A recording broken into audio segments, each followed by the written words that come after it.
Hello, hello, hello. What's up? Hi. Today I'm doing some Patron deck reviews. This is not all of them. I'm gonna do some today and then some tomorrow, basically. If you want to follow along, here's a link to the folder, and then from there you can look at all the decks. And I changed the way I'm doing this a little bit. Basically, I'm going into all of these blind, and I'm going to be like reacting to them and then coming up with some on-the-spot changes. So I can kind of, this way I can get through more Patron decks. So let's start with this one, for example. And this one's already pretty interesting, I think.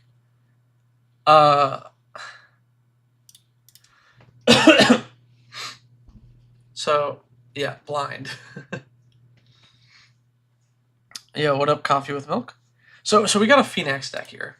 And specifically, this is a Lantern control, a self-described expensive pile of jank, says this user. And yeah, I get what they're doing. So if you're not familiar with Lantern control, it is a modern deck where you'd play Lantern of Insight, which has everyone play with the top card of their library revealed. And then the idea is you would play something like Ensnaring Bridge, which is creatures can't attack if they have more power than the number of cards in your hand. And then you would play little mill rocks, which I think this one might not have any. But you'd play little 1-mana artifacts that tap to mill, and you would mill your opponent's deck so that they couldn't destroy the Ensnaring Bridge. And if you had 0 cards in hand, they couldn't attack you, and you would control what they draw. Now in Commander, this is like 1 billion times harder to do. It's already not like a viable strategy in Modern these days. And here with Phoenix, we can turn all of our creatures into mill rocks. So the idea is we play our Ensnaring Bridge, we play our Lantern of Insight, and Field of Dreams is a reserve list alternative. It is very expensive. So you play that, and then with Phoenix, everything's a mill rock, and you just make sure people don't get to draw anything good. So the problem with this, the initial problem, is how do we get Field of Dreams? How do we get Ensnaring Bridge? How do we not just die? Now I can see you're already running Whir of Invention. Is that your only two? We have Muddle in the Mixture, which doesn't grab either of those. Is a Whir your only tutor for the bridge? You have Trinket Mage, which grabs the Lantern. Trophy Mage grabs 2 drops, right? So no, it gets 3. Okay, Trophy Mage. So my initial thoughts here are we don't have enough ways to find these. We got Demonic Tutor, we have Fabricate. I guess we have Imperial Seal, Profane Tutor. Maybe we do.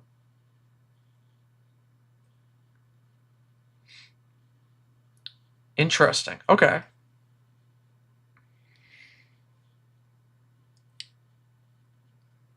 Okay, so we need players to not kill us. And there is a tricky part with Ensnaring Bridge such that it's an artifact. It can be blown up relatively easily. So I think we want a few things to help with that. Perplex is a 3-mana transmute. Perplex is kind of fun. And if they're Hellbent, it does make the plan a little better. That could be a good suggestion. Let me think. The card I was thinking of was Teleria West. So Teleria West is pretty useful. because it can grab Urza Saga, which can grab the Lantern. Silent Arbiter, I like Silent Arbiter. I think it's already in the list, though. Yeah. They already got Silent Arbiter. But we want more effects like this. So we want more Silent Arbiter effects. We can do a little, EDH Rec peek. See if there's anything that jumps out. Propaganda, I think, is a little too low impact. I think you're going to get beaten up. I think it needs to be more Silent Arbiter-esque, a little heavier of a thing. Loyal Inventor? Tutors? I don't know what Loyal Inventor is.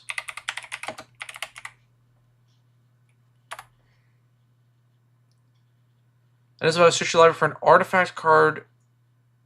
Put that card in your hand if you control an assassin, otherwise on top of your library. Oh, they do have Loyal Inventor. Light Minefield is also really good for warding off attacks. Isn't that a white card? Yeah, it is. You're correct, but we are in Dimir, so that one's not going to work. I should think we might want Limdul's Vault. I do like the idea of playing Karn, the Great Creator. Oops, wrong one.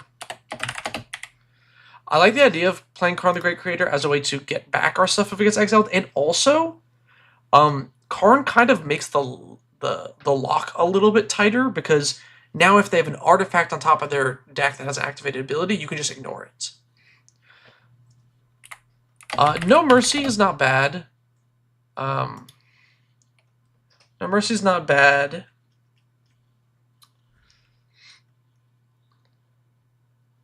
Could also play Dizzy Spell. This searches up a 1-drop for Transmute, so you can get Field of Dreams or the Lantern, whichever one you need. Caltrops, yeah, Lightmine isn't white though, yeah. Is there any other creatures that kind of do this effect? I don't think there's anything that does what Silent Arbiter does in these colors. Oh, what's that card with a Defender and Vigilance? What am I thinking of? Actually, I really like Weathered Sentinels. Let me zoom in a bit here for chat. If you don't know what this card does, it's a 2/5 with Defender, Vigilance, Reach, Trample. So it blocks pretty well. It's got 5 toughness. But then it can attack a player who didn't attack you during their last turn as though it didn't have Defender. And then when it attacks, it gets +3/+3 and gains Indestructible. It's kind of neat with Phoenix because you play it. If somebody does attack into you, you go, okay, next turn, attack you with my 5/8. It has Vigilance. You can still tap it to the Phoenix. And then you get like a lot of mill. I think the trick to this deck might be cranking up the amount of mill so it's a little bit faster. Crawl space. Oh yeah, crawl space is another good one. Okay, I think we have some good ideas here. What are we cutting? I think Peak is the first thing that goes. I think it's just too low impact. Our deck is already full of like no impact cards.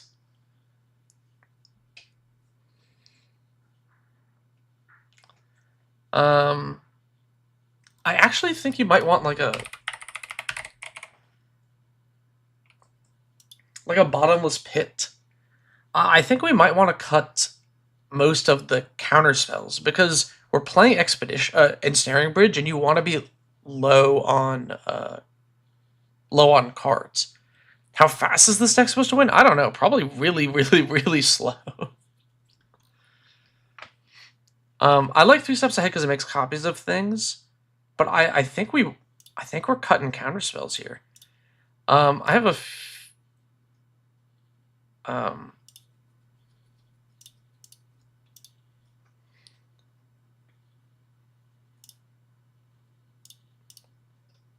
Is this a mill deck? Kind of. It's Lantern Control. It's Lantern Control in EDH.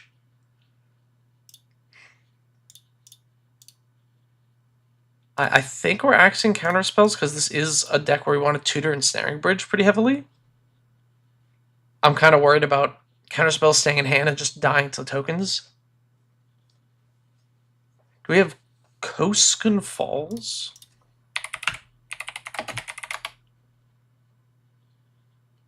At the beginning of your upkeep, sacrifice this unless you tap an untapped creature you control. Okay. Creatures can't attack you unless their player casts 2 for each. Okay, so it's it's just it's just more expensive bad propaganda.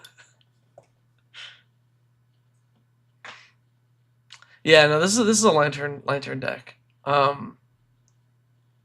think what we want is like Nullbrooch. Nullbrooch is a card. It's pay 2 tap, discard your hand, negate. Which is pretty sweet. It's, negate on a stick. And you don't care about not having cards at hand. We want to play Ensnaring Bridge. Okay, this is like 6 cuts. I think maybe 7. I feel like Git Probe's like fine. I just want more like high impact cards.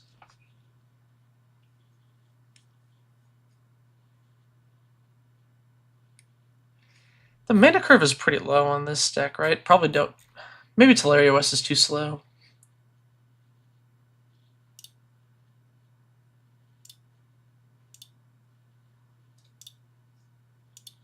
Counter spells also don't matter as much if they're drawing cards that don't matter. Yes, exactly. Yeah. I appreciate the suggestion, Alec, man, but I just... I think propaganda is maybe still a little too slow for this list, and that's just like worse propaganda, so... I think it's a cool card, though. It is also reserve list, which is kind of interesting. Yeah, counterspells definitely feel worse here because you're like making them blank their draws anyway. Is this Lantern Control with win cons? I mean, it's Lantern Control always has a win con. It always has the mill win con.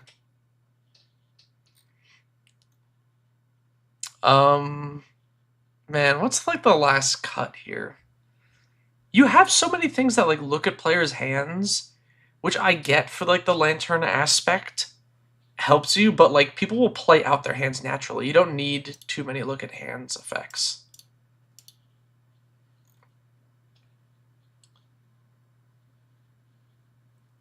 You don't think you... I don't think I lost my spot, right? What are you talking about, Ray Squin?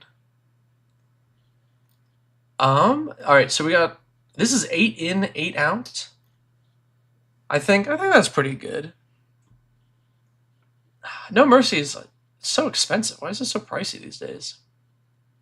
If you don't want to add No Mercy, I do think you could add more Bottomless Pit effects.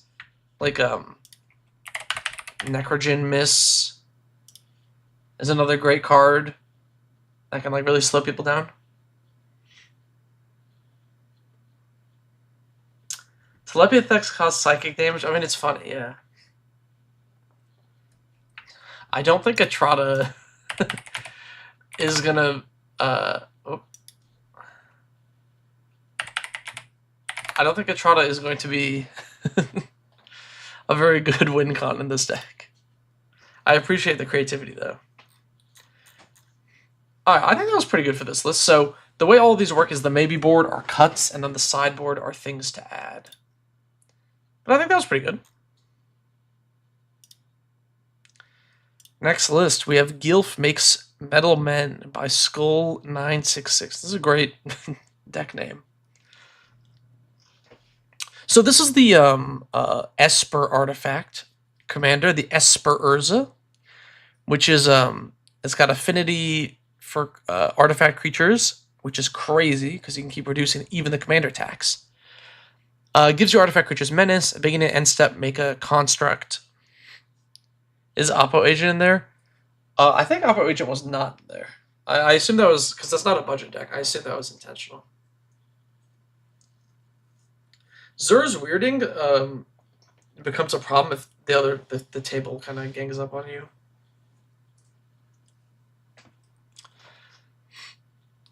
Okay, so we're just like playing artifact dudes.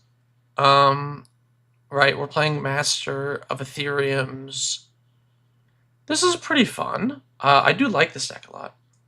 Chawari Disruption spotted. Yeah, they're really going in on the MDFCs, and I love it. I love Jawari Disruption.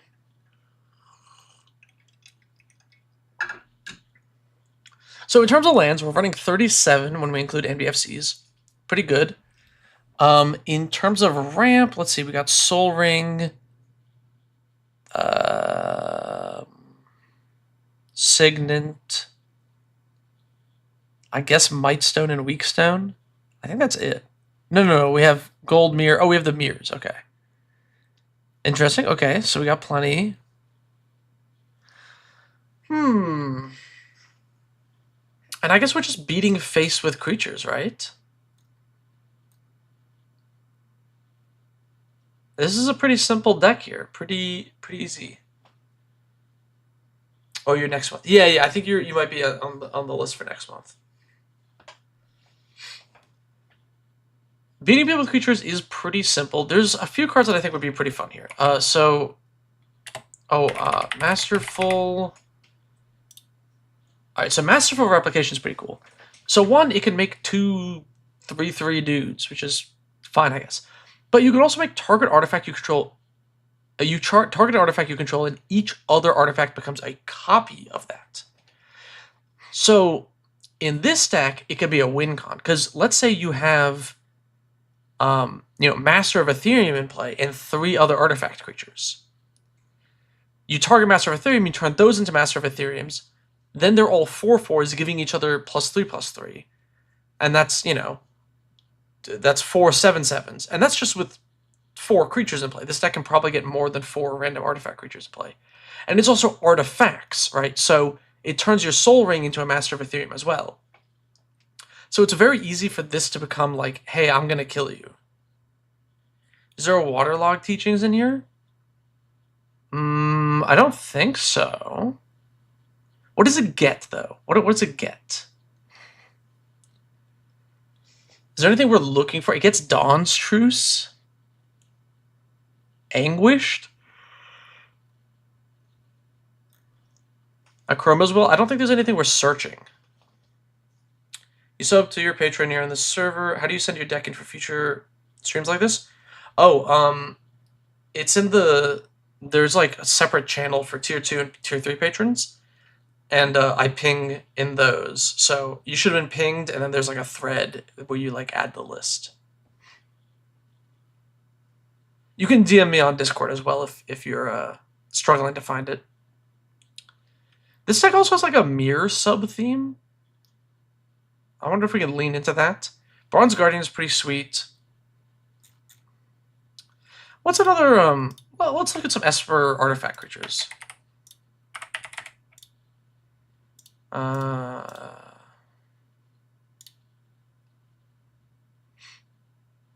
Oh, I didn't do color identity. I'm stupid. Might be. One sec. It's still not a bad MDFC, but it is a 4-mana tutor. And I don't know if you want a 4-mana tutor if there's nothing you're looking for in particular, you know?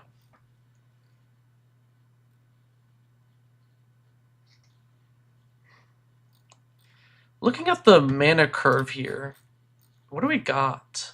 3.29? Not particularly high.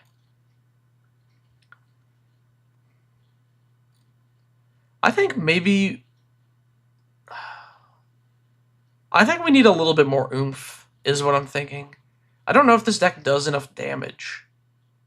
How are we, like, getting the... How are we getting from point A to point B, right? Which is our golems that we make or whatever, constructs, to our opponent's face. We have nothing that lets them get in. We have nothing that gives them evasion. We're just making dudes and attacking and hoping for the best here. So I'm wondering if we want some evasiveness, if we want some reach.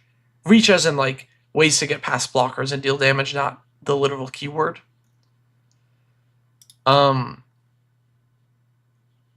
Something like, yeah, maybe Urza's Battlethopter could be good.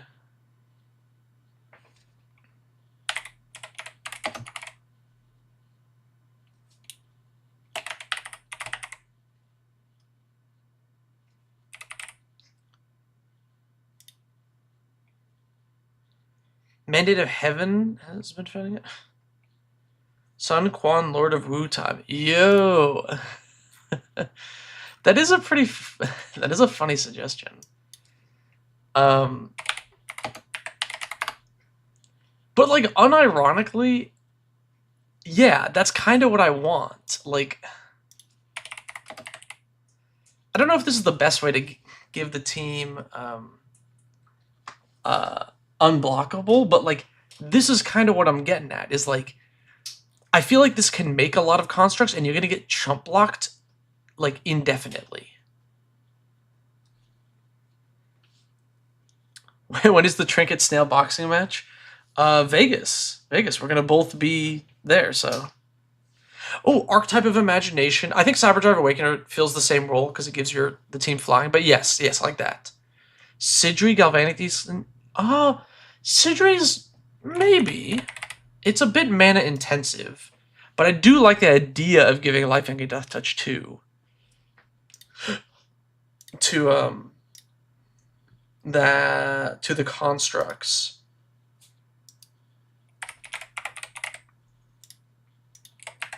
What's an equipment that gives trample? Name a good trampling equipment. Shadow Spear is probably the best one. Is this a Leyline Axe deck? +1/+1 double strike and trample is crazy on a single construct, right? Like one construct would be huge, right? This thing can only be attached to a creature with power 3 or greater, possibly owned. Honestly, this is really efficient though. Like, it is pretty funny. Oh, Whirler Rogue is good. Yes. Whirler Rogue. I like this suggestion. Akroma's Memorial. It is also $35. Is the... Whereas Landline Axe is $2. Loxodon Warhammer. Loxodon Warhammer is okay. It's kind of like 3 to 3 is like so... Like, that's so much. I actually really like this one.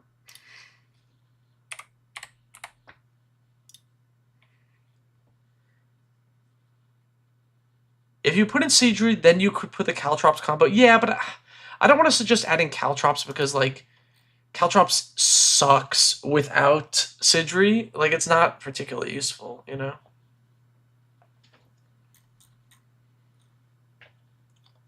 Culture Complete is another option. Is this expensive these days? Nah, it's $5. Well, I guess $5 is still kind of something.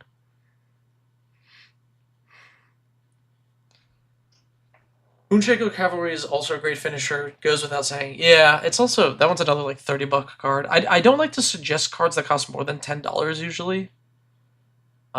Which is why I'll cut Akroma's Memorial, although I do think it's a fine idea. Sidri's kind of okay, but eh. Shadow Spear is still, like, pretty expensive, right? Yeah, it's like $30. Is Rebecca Archetype? Maybe.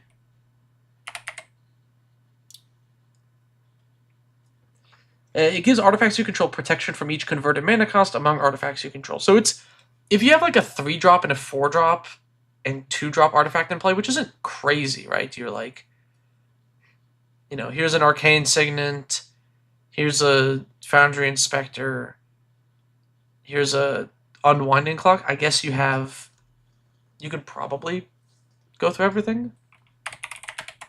Eldrazi Monument is... It's also like $10. It's like just there. Gives flying indestructible. I don't know if this goes wide enough to want to sacrifice things. I'm kind of iffy on that. Moonshaker's only $12? No. Oh wow, it is. Yeah, it's still over the $10 mark for what I usually like to. I don't want to recommend too many cards over $10 unless it's like really crucial. And I think there's other ways we can win here. Okay, Mirror Battlesphere can still deal damage even if the player's blocked. I do like Mirror Battlesphere. I don't want to add too much to the curve. I assume if they know about the card and if they wanted it, maybe they would have added it. I want to question a card here. Unwinding Clock. Why is this in the deck? What is the point of this? I get it gives your artifact creatures vigilance.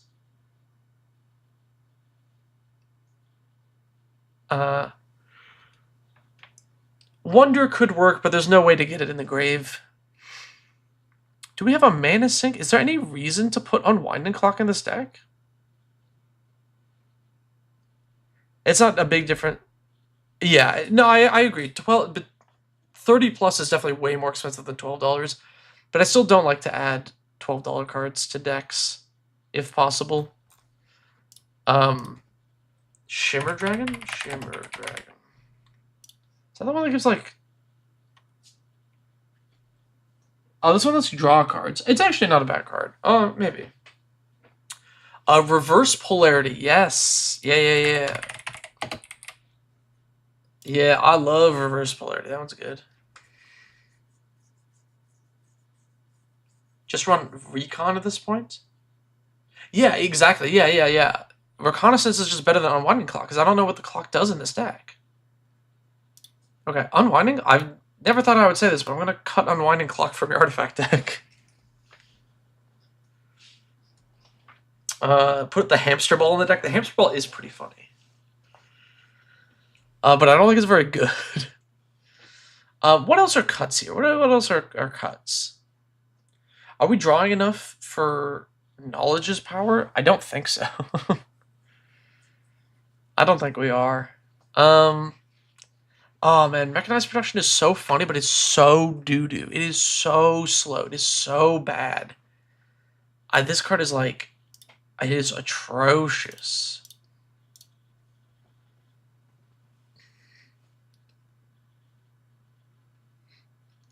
I'll do the classic, let's cut Arcane Denial for a better counterspell, like...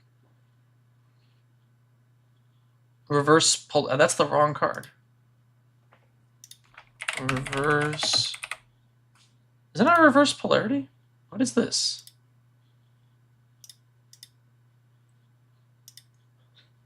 Wait, what? This is the wrong card. Invert Polarity.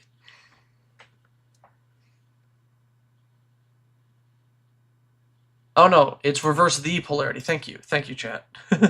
Thank you, Legacy.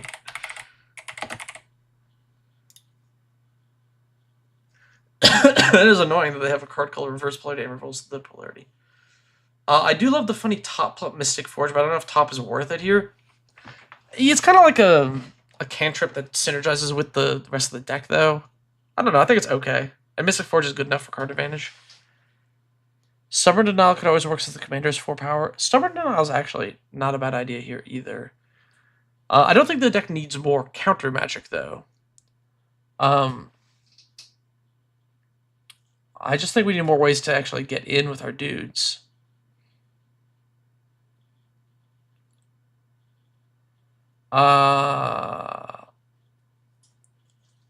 X damage to each. Master of the Bridge is kind of funny, but is it not just bad?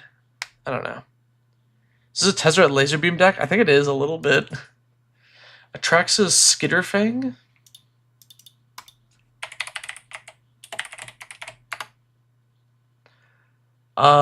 Three oil counters at the beginning of combat. Any turn you may remove an oil counter. If you do, target neutral gains flying. Yeah, I think that's a little too slow. Cool card though. I agree. Master Bridge, at the very least, it does regrow an artifact, which isn't like the worst thing. Like just getting back your 1000 Moon Smithy or whatever is relevant. So I'm not. It's probably something to cut.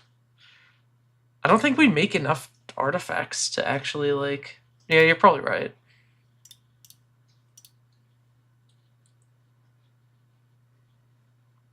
Hexabus maybe gives flying.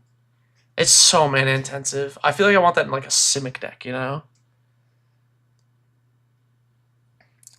I actually like most of the list though, to be honest. Let's trim this down to 4 things to add. Probably not Shimmer Dragon. Maybe we don't add this. Maybe not Cauldron Complete. Steel Seraph could be in here too. Maybe. That card's not bad. It's the one I'm thinking of.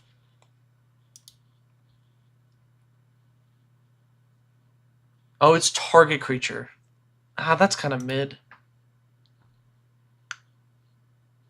Sun Quan kind of redundant. It's Urza gives Menace. Menace is not the same as Horsemanship, though. It is a bit redundant. I don't know. Like, this is like a...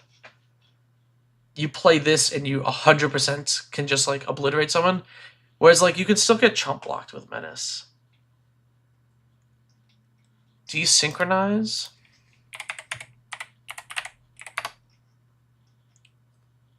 Target not only permanent puts on top or bottom of the... What? This?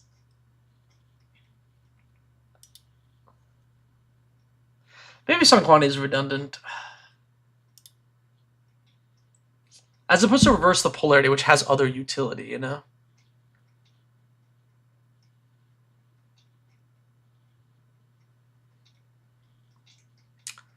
Mesmeric Orb? Why? Why Mesmeric Orb?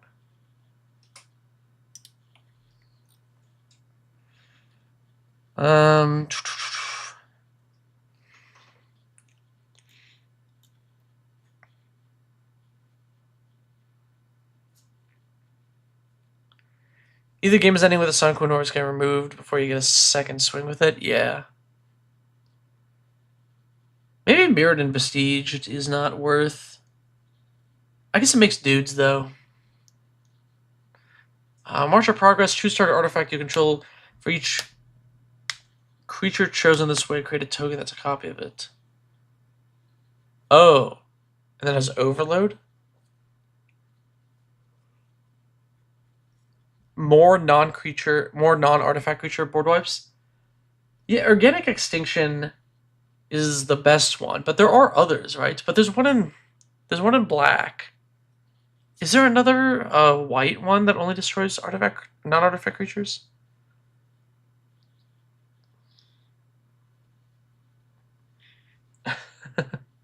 Thank you, Dog Sauce. I don't know if Mesmeric Orb is needed in this deck. Oh, you meant desynchronization. Okay, maybe this works. Because this is kind of, I guess, similar to Organic Extinction, right? It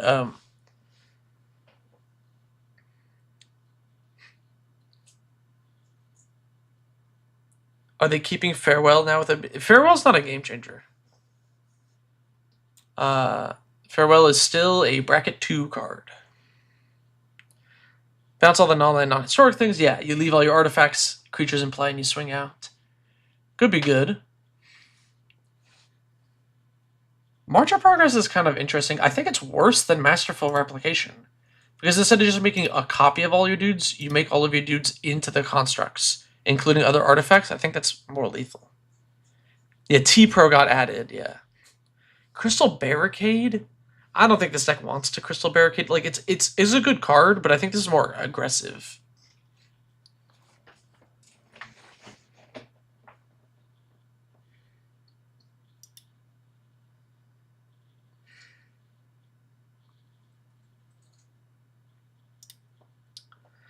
I think this is good. I think this is pretty good.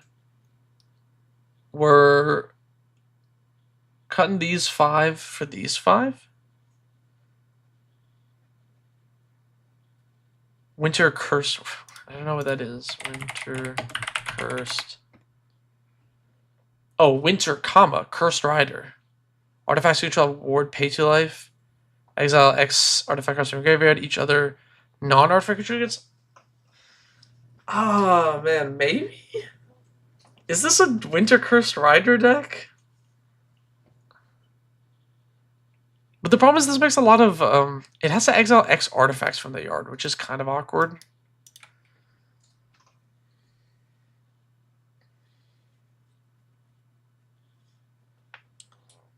Turned everything into constructs. That's what the Masterful replication's for.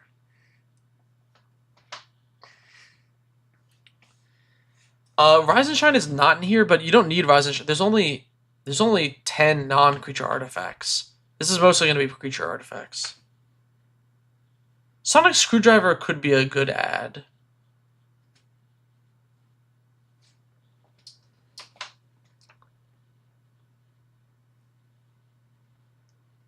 What is the...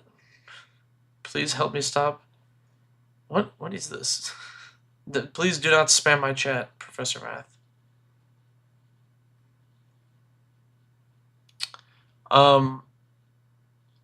Then cut Cyberdrive. Cyberdrive has the alternative effect of giving other artifact creatures flying, right? So, this gives your constructs flying, which I do think is, like, irrelevant. What? Buddy, do not... Can you not... Can I block this, user?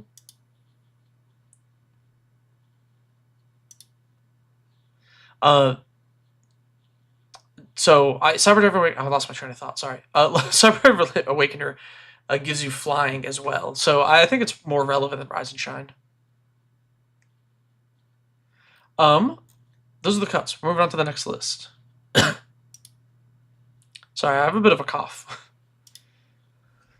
I think I'm getting sick. Next is Cross, Defense Contractor. So this card's really weird. This is a very strange card. On your upkeep, you can put a shield counter on an opponent's creature. Whenever you put one or more counters on a creature you don't control, it gets goaded and gains trample. You have a lot of blue artifact inputs since you build your Urza Power Stone. Oh, hell yeah. Urza Power Stones is pretty fun. That card's like the Terraces, whatever's Devastation is kind of mana intensive. I think it's a little too mana intensive for that deck. Okay, so looking at Cross, we got 10 MDFCs. Whew, that is awesome. That is so sweet. So this is like a goad, goad counters deck.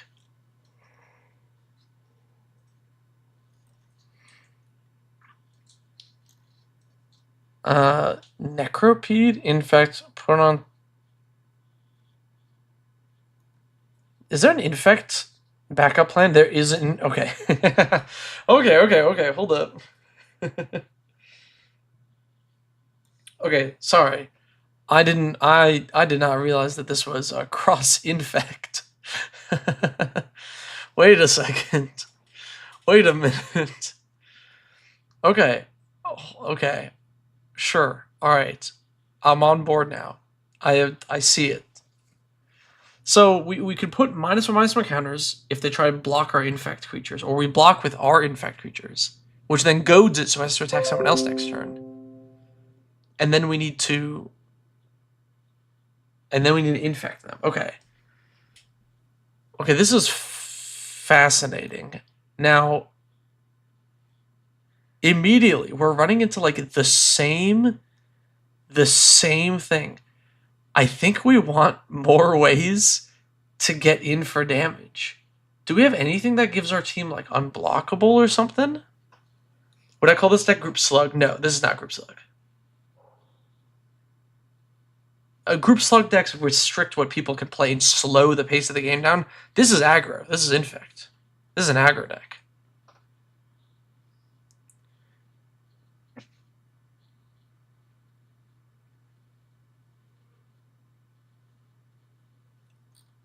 Okay. I think we need to like actually have a way to attack. I'm looking at this, and like, so most infect creatures are balanced by the fact that their stats are like doo-doo. Like a 2-mana 1/1 or a 2-mana 1/1. Like, these are bad, right? Infect seems relevant right after I said I was getting sick. Oh, true. I'm being infected. So a couple of things. We can get a little bit more power out of the mana base here, actually. If we play Pendelhaven. This is a weird card. It gives target 1/1 +1/+2. And it's an untapped green source, so it's basically just a forest. So, you can go like, here's my Glistener Elf, and then immediately amp it up. Gloop Slug is when there's 3 or more slimy creatures in the deck. Oh, yeah, my bad. Toxrill is a slug who is also a group slug deck, so...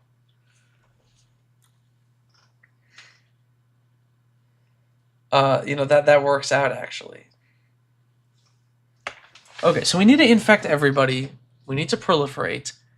I think we need more ways to,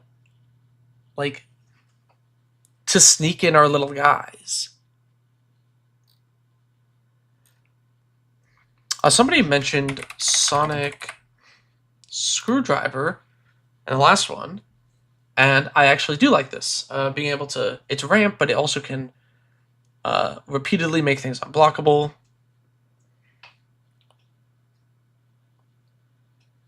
Put this is the bounty thing? Yeah, that's funny. If only we were in red. There's so many other goad synergies here, that'd be sweet. What is the mirror weave for? Is this so that, when you goad your opponent's creatures and they attack, you can instant speed turn them into infect creatures? Is that what the mirror weave is for? If so, that's really funny.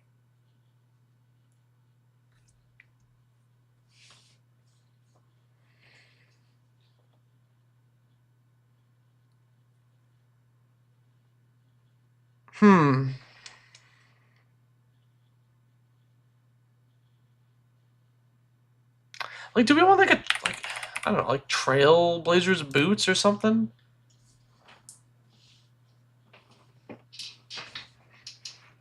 Filigree Vector is already there, yeah. Deck might be too fast for it, but a Chroma's Memorial. This is like $30, right? Didn't we just go over this?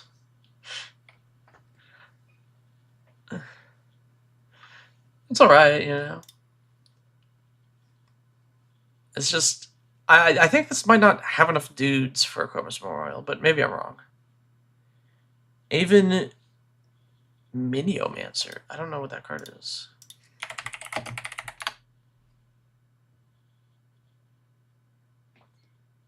Did I spell this wrong?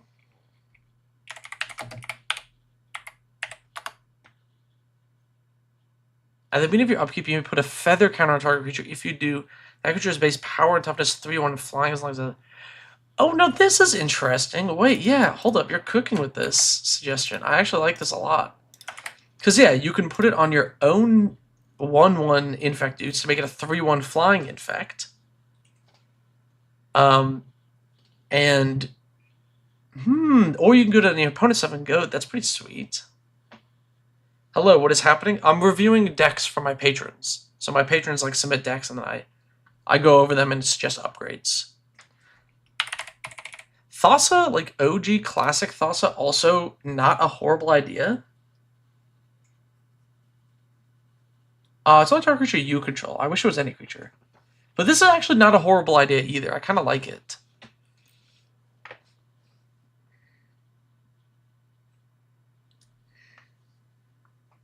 What is Aether Tunnel?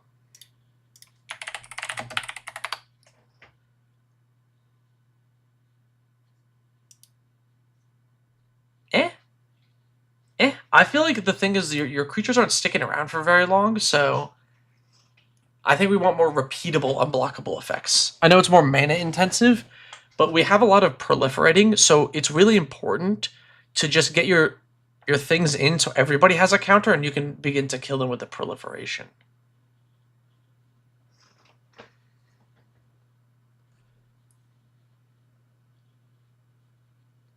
You don't know what deck to submit? Is there a cutoff time? I mean, for April, it'd be the end of the month, which would be tomorrow. But then, there's all of May. Allura, Merry Thief.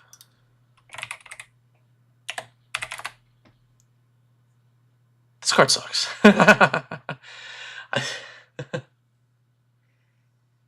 This card sucks. Absent Falconer, we put... maybe. Actually... Can Absent Falconer put stuff on anyone's things?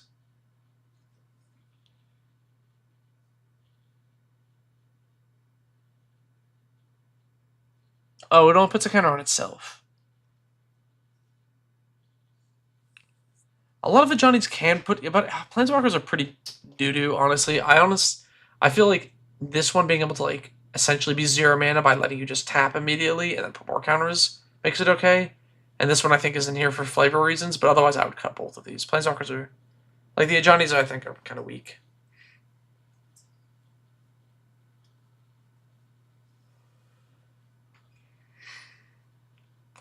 Alright, you have 40 lands and also the land cyclers. I didn't think I was going to ever say this, but I think you're too much of a responsible gamer.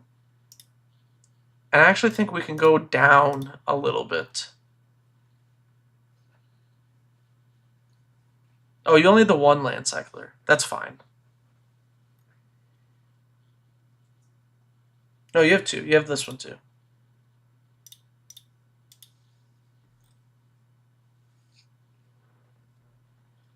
Everflowing Chalice because of Proliferate?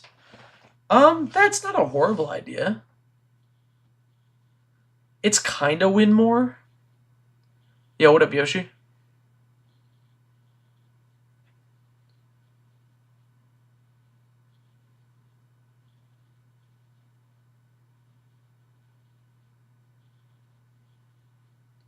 Wait, Alec, man, which card am I talking about? Allure. Isn't this... Alright, maybe I'm misreading this card. Sorry. Whenever you attack, up to 1 target attacking creature can't be blocked. And then return that to your owner's hand at the beginning of next end step. But it's not... yes, it does give unblockable without spending mana, but you have to replay the creature, so then you are spending mana, right? I get that it dodges sorcery speed removal, but, like, I think all of the creatures are very interchangeable in this list because of the proliferating package. Once you get in with a little bit of infect on everybody, you just start killing the whole table with the proliferate stuff. So we don't need to, like, protect our dudes that much, I think.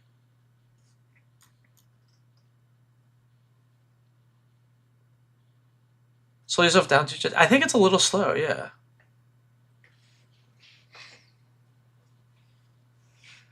What do we got here? What do we got? Oh, I'll leave this one in because it's card draw. What is Smell Fear? Proliferate target creature you control fights up to 1 target creature you don't control. Okay, sure, fine.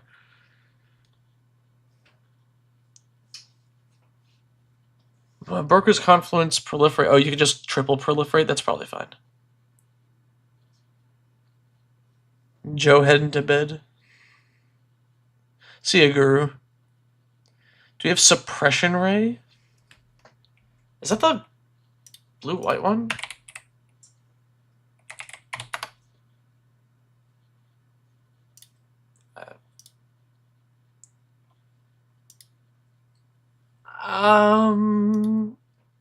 Man, this sure is 5 mana.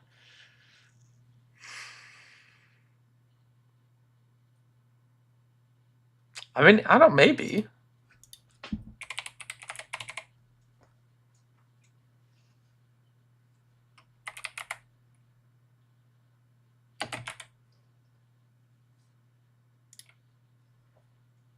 Any communal brewing fans here for this deck? I think... Does this one proliferate?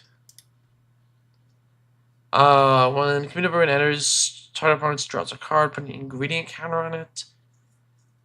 What if you cast a creature spell, that creature with X additional... I don't like the idea of giving my opponents card draw in an infect deck, because 100% they're going to blow you up. Is this a Delaney angle? Maybe. Wasn't sure if you were any poison proliferant on ETBs. You know, if Command, if there was an ETB proliferate, but I don't think there is. If there was, then I would agree with you. That would definitely like put it up. Now this is another non-token, which kind of works, but is slightly worse because it requires a third piece.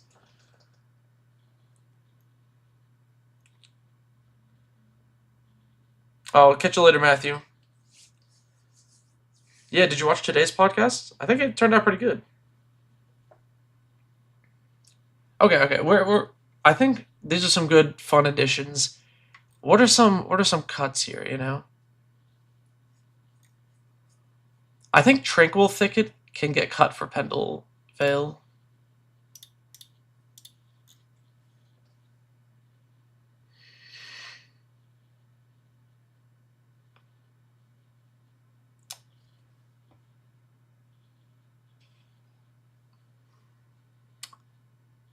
Adaptive Spore Singer.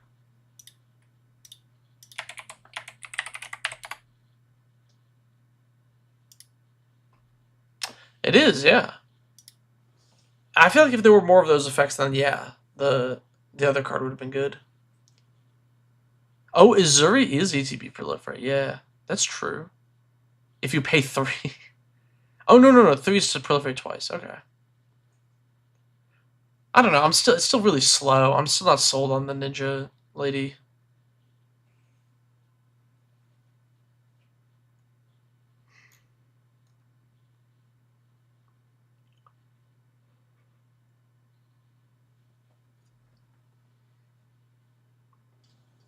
Champion of Lamholt? Maybe.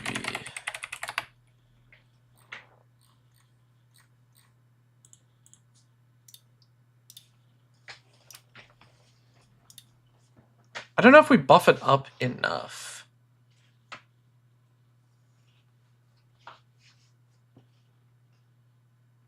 Yeah, what up, TG Pappy? Tainted Observer seems good here.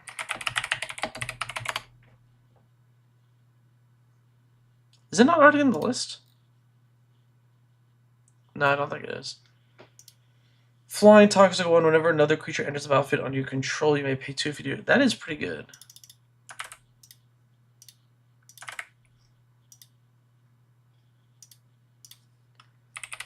Pollen Bright Druid.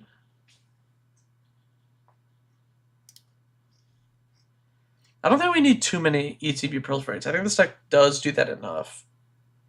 For the Great Papyrus. Oh. Awesome. Yeah, I agree. We're proliferating a ton already. I do like the Tainted Observer because it does also have Toxic, so it sets up the other part.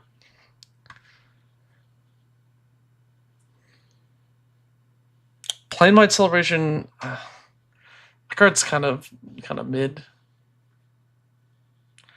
All right, all right, so this, I'm super worried about the Monarchy in this deck. Because here's the problem with like the Monarchy is everybody wants to kill you. So they're going to draw cards and they're going to use them to blow you up.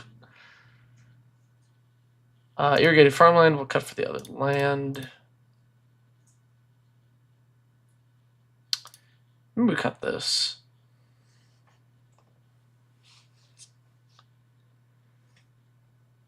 This is only +1/+1 counters. I think we'll cut that too.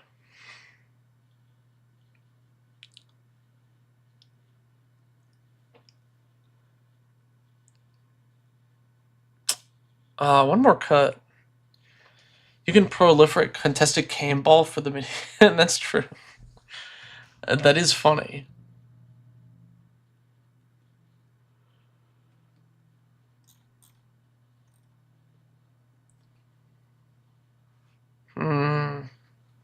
What's the last cut? Put a rejection counter on each creature your opponent controls. That's pretty good for this deck.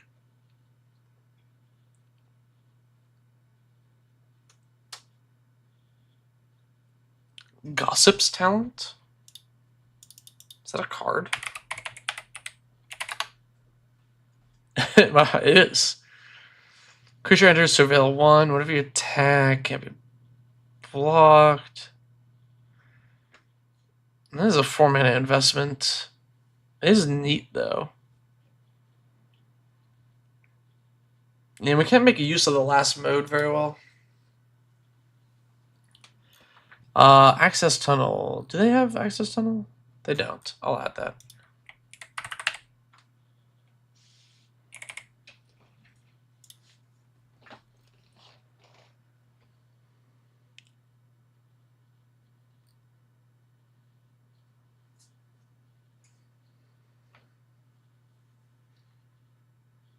Mana base is kind of funky. You got all the depletion lands in here. Like, I know why, but it's just kind of funny.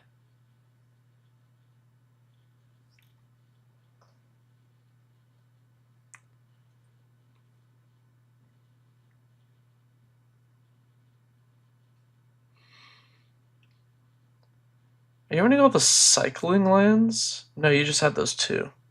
Cards Bastard. Cards Bastard's already in the list.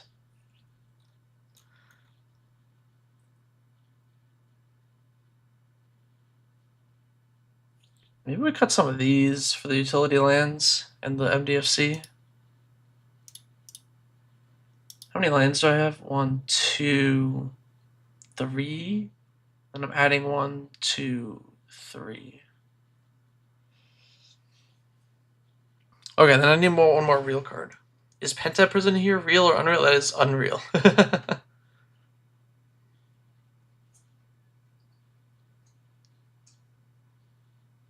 Do I watch a lot of YouTube, or do I do watch a lot of YouTube. I don't really watch too many like actual like TVs or movies. But I don't watch that much Magic YouTube, to be honest.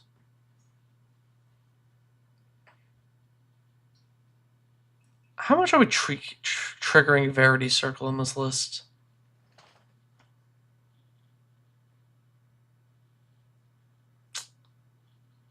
Maybe Verity Circle is a little slow, or maybe Replicating Ring is too slow.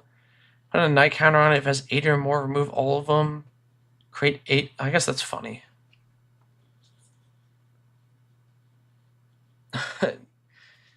Thanks for joining in, Molly. Thank you for suggestions. I wound you? Wait. Who cares about the last mode of... It's... I don't... Is it better than Thassa God of the Sea? Thassa God of the Sea lets you, like, activate multiple times if you wanted. I know it's, like... I don't know. I do like Gossip's talent. But, I don't know. Maybe it's worth adding. I don't watch Magic. I do watch some, just not that much. I watch a lot of, like random video essay stuff from, like, a billion different people.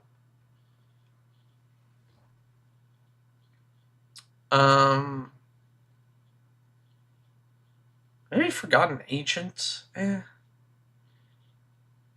Staff of... yeah, but... it is Staff of blowing yourself up, but the Proliferate's really good.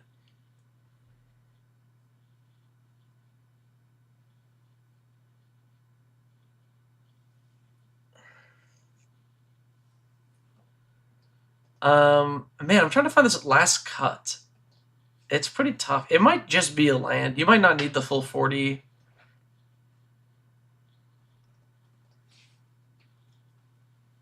You know? Or maybe it's, like, one of the worst MDFCs, like Fastwood has utility. Fellow video essays. Yeah, I watch a lot of video essays. That's why I made, like, this content that I made anyway. Is because I watch a lot of video essays, and then I go, oh, nobody's making video essays for YouTube, for Magic, so I just did that. You don't have any basics. Let's get rid of this. I think that's good for Cross.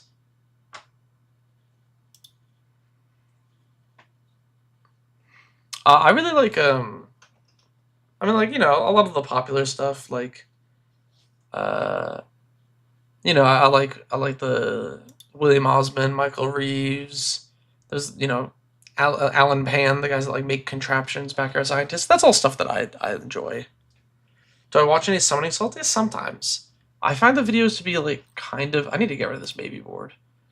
I find the videos to be kind of long. And if it's a game I'm not, like, interested in, it's, like, hard to watch. Do we need Disciple of Freyles? Care about. See, I mean, it's an untapped land. You know, Disciple of Freyles is an untapped land. It makes it like essentially always worth. The main board is already filled up. Yeah, I forgot to mention when I made the post on Discord to clear. I usually clear the maybe boards and sideboards myself, but it's fine. Get rid of all this garbage. Okay, so we're playing Rashmi and Ragavan, which is a fun commander. I know Michael from Vsauce. Yeah, that's true.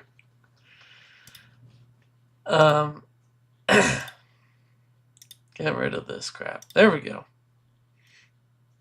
Okay. Yeah, Rashmi and Ragavan. When you cast your first spell during each of your turns, exile the top card of target opponent's library, make a treasure. You may cast the exile card without paying its mana cost if its mana value is less than the number of artifacts you control. If you don't, you can cast it normally.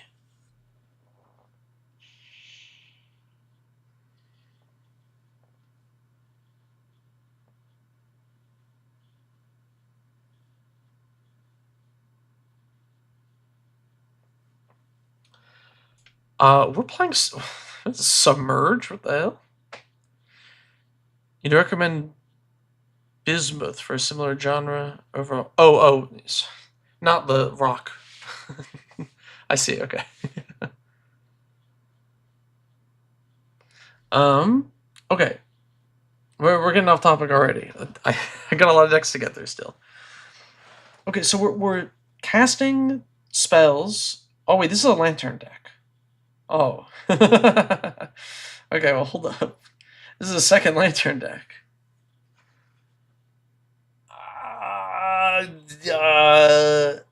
How is this a lantern deck, or is this just for the Rashmi? I think this is just for the Rashmi. Okay, this is not like lantern control.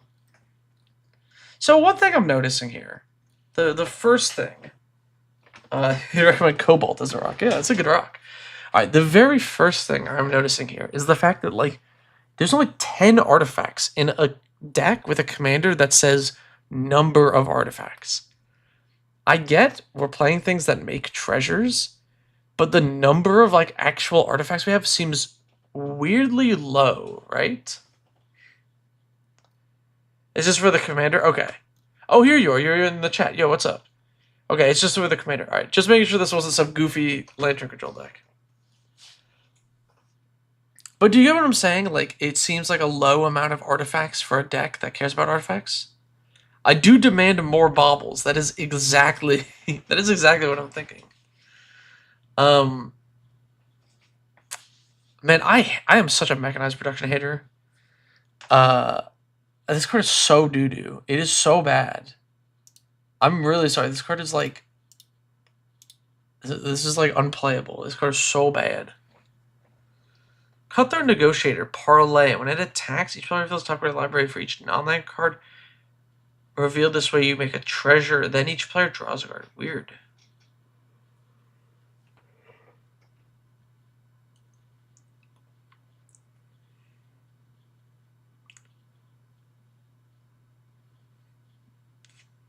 Man, remember when Bootlegger Stash was like $50? Backslash production. Yeah, no, this card is like, it's so slow. It's kind of crazy. To makes a ton of other treasures and random tokens, plus I have artifact lands. Doesn't mean, yeah. No, I get that you're making treasures. Like, Ragavan will probably make at least one treasure or two. Professional Facebreaker will make a couple of treasures. And you're definitely making treasures with things. I feel like I want more artifacts in the deck, you know?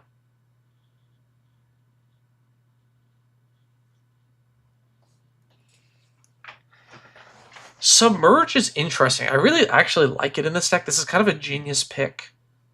Because it's a 0 mana way to trigger Rashmi. It's kind of awesome.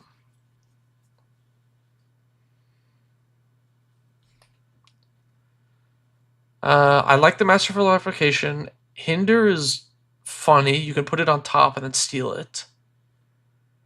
Return target non-land permanent to its owner's hand. If you have the city's blessing, you put that on top of their library instead. Sure, funny. I like it. Okay, same thing.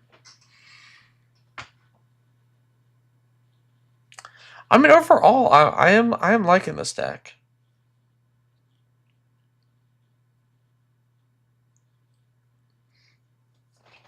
Yeah, I do agree. I'm trying to decide what I think this deck needs, to be honest. Like, it looks to be a pretty good list. Treasure map actually could be pretty fun. I do like that card a lot, and it is kind of a card draw engine in this deck. I think people underestimate how much ramp this really is, because you flip it, right, and when you transform it, it makes 3 treasures and is an untapped land. So when you flip it, oh, I guess you have to tap it. It makes 3 treasures though, so it still like ramps you. It's pretty useful. I like the card.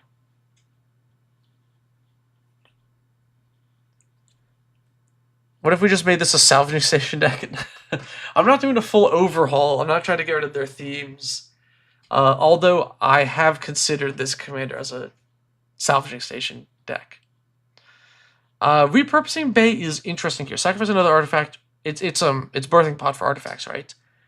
We can turn a treasure into a soul ring or a lantern. We can turn one of those into an idol, and then like, does it do anything else? Since you're in the chat, correct me if I'm wrong, but I'm not sold on repurposing Bay. Temur Ascendancy? What does Temur Ascendancy do?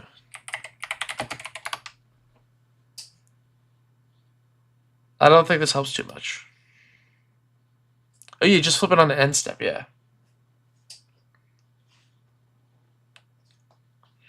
Return all creature tokens to their owner's hand. Return all non-token creatures to their owner's hand. Interesting. It's meant to dig up the lantern. That feels like it's 5 mana to then search it up. I think that's like, I mean, that's legitimately worse than like Dizzy Spell, right? What are we brutacladding the treasures into? Now that's a good question. I don't know. I actually don't know what we're brutacladding these treasures into. I guess it's something you steal, right? Because it, oh no, it has to be a token.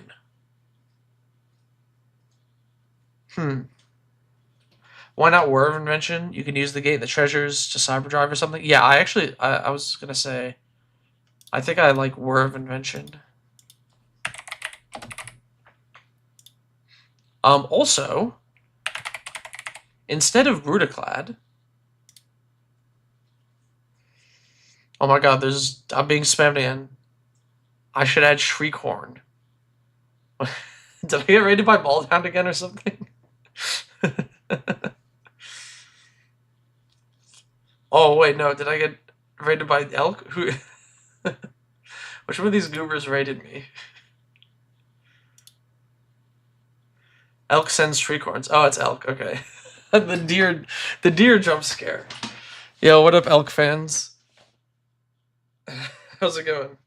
I'm not adding Shriekhorn to this deck.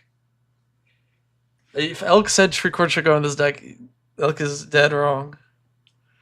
Rampage of the Clans. This card is really sweet. So you destroy all artifacts and enchantments, and then everyone makes that many 3/3s. But if you have like a bunch of random tokens from your Tireless Provisioner and Tracker and the treasures, it's an instant. So you do this on an end step, untap and attack with your, 3/3 centaurs. They're not elks.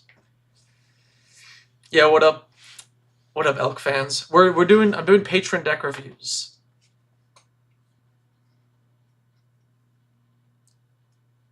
Just like how I added Shriekhorn to another person's. I'm not adding Shriekhorn to anyone's deck.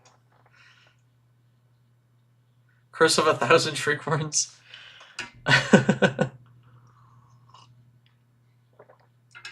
Honestly, this deck is really well constructed.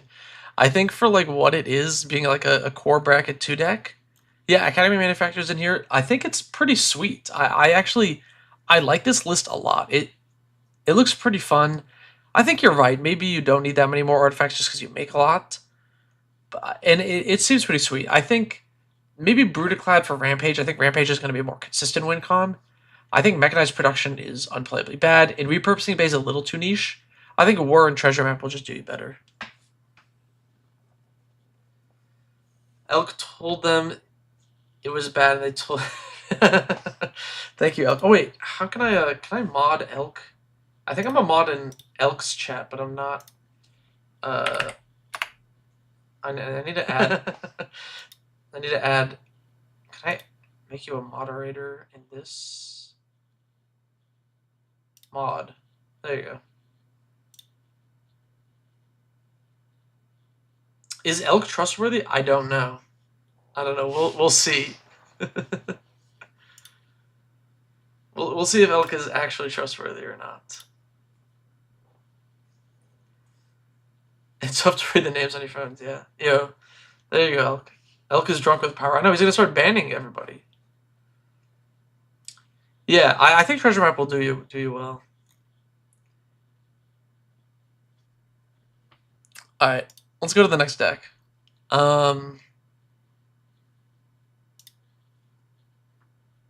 got banding. There's a banding. There's a band. Somebody submitted a banding deck. I don't remember how banding works, to be honest. So I'm gonna have to remember. Last time I played against banding, it was against my friend's Popper deck, and he lost really quickly.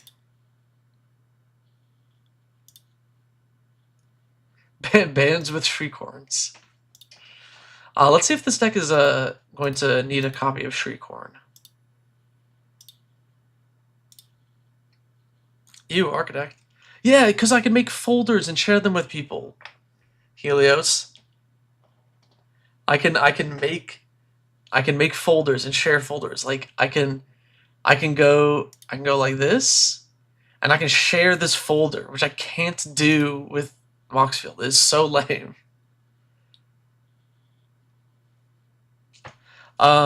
Okay, this is the new Zurgo, right? No, this is old Zurgo. Just kidding. This isn't new. This is old ancient Zurgo.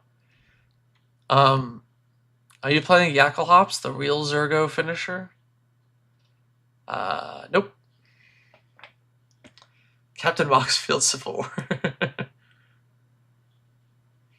Oh, Alec, you helped with this list? Banding is simple. You band together 3v1 against the person who brought that mechanic in the game. I agree with that, Blues. That's good. Okay, so this Zurgo is indestructible on your turn. It has to attack. It's a 7/2 with haste. It's a big boy. Whenever a creature dealt damage by Zurgo dies, you put a counter on it. Banding, you get to distribute incoming damage. When one attacker in a band is blocked, they're all blocked by the same blockers. One blocker with banding is enough for each group of blockers. Sure. This is the cons time. Yeah, this is my timeline, Zurgo. What is the real Zurgo finisher? Oh, Yacklehops? Destroy all artifacts, creatures, lands that can't be regenerated, and then, like, Zurgo just kills people because he's got indestructible. I'm not going to be suggesting Yacklehops for this deck. Okay, so this deck is, we're playing, what, Brash Taunter in here, and Dark Confidant.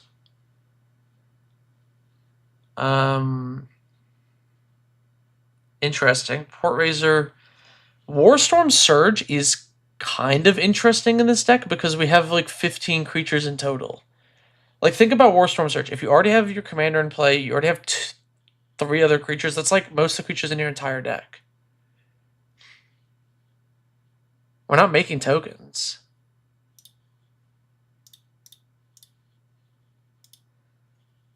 I think you're perpetually tired. You saw this in the deck helps section. Oh, I see. Yeah, this is like a Warhammer reference, right? It's like a, yeah, it's the orc guy. Yacklehops leaves enchantments in play, which is, you can make Norn the way. Yeah, that's a way to do Norn.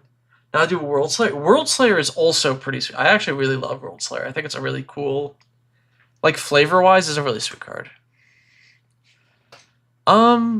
So it looks like we're just suiting up our boy.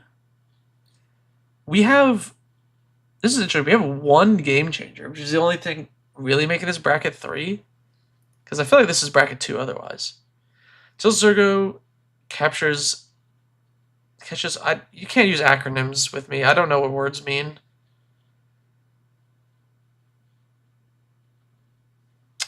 Oh, maybe I should check what this. If this user had a specific request for this deck.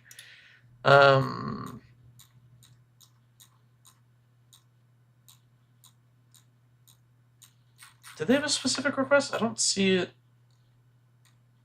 listed here on the Discord. Oh, here we go. Bottom up, he fights. Makes him fight. Yeah, it's just like fighting Zurgo theme deck. Yeah, I get it. Death Render is a pretty cool equipment, actually.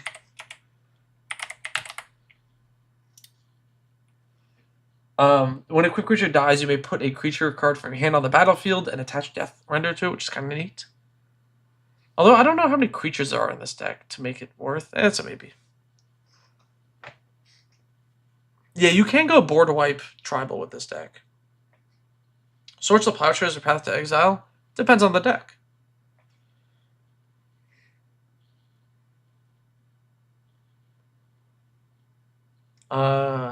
Zurgo Wog. Oh yeah, that was the name of the deck. But he changed it to Grimgore.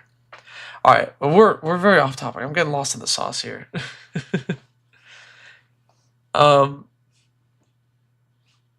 Here's a card that could be fun in this deck. And is very orc-coded.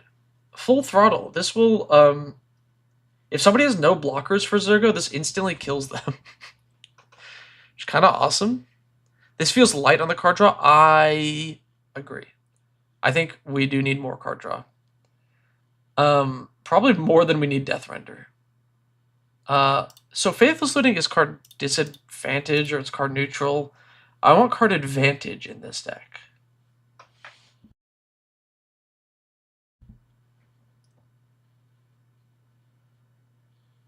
Oh, Swords to Plowshares in Path to Exile. Oh, that's what you meant. I've never seen those acronyms. No, don't path your own stuff for like ramp. That is not a good idea.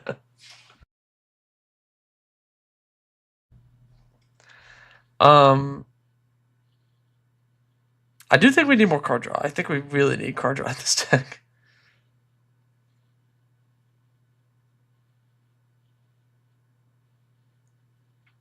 I feel like we're not like this is your commander dies and then you have nothing else to do.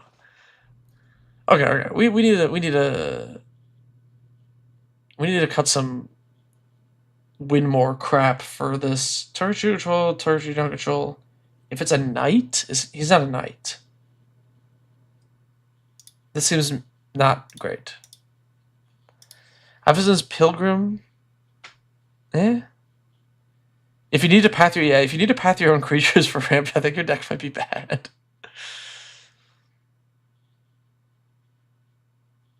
It's alright in new Zurgo. Yeah, if you have disposable tokens or whatever, like it's a lot better, but in like 90% of decks it's like terrible. What are the gloves equipment? Rogue's gloves? I like Rogue's gloves here.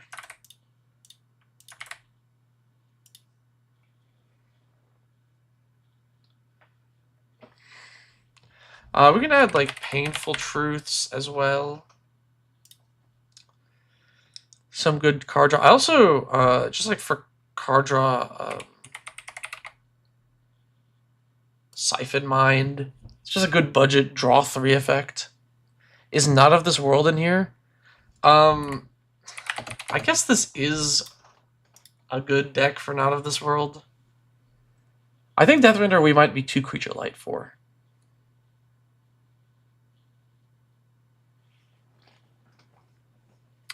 I don't know if we want Mass Hysteria. We actually don't have that many creatures, and the commander already has haste. What if you sell the wreckage your own tokens, right? Is that even possible?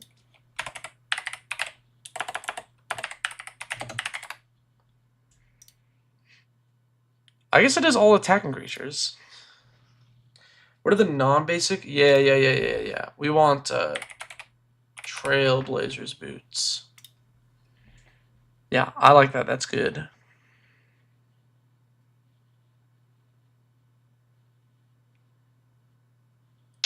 Two-handed axe against double strike.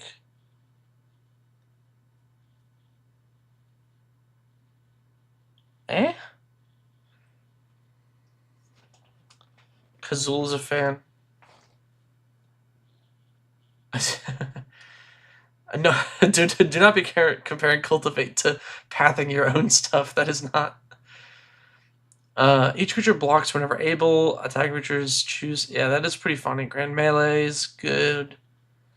Fight to the Death is kind of funny. If you've never seen this card, all blocking creatures and blocked creatures are destroyed. Pretty funny. I guess you don't have enough dudes to block, though. And you're not indestructible on your turn. Are we just bashing with Zurgo? Yeah, I think this is just attacking with Zurgo. I do like, yeah, I like your suggestion.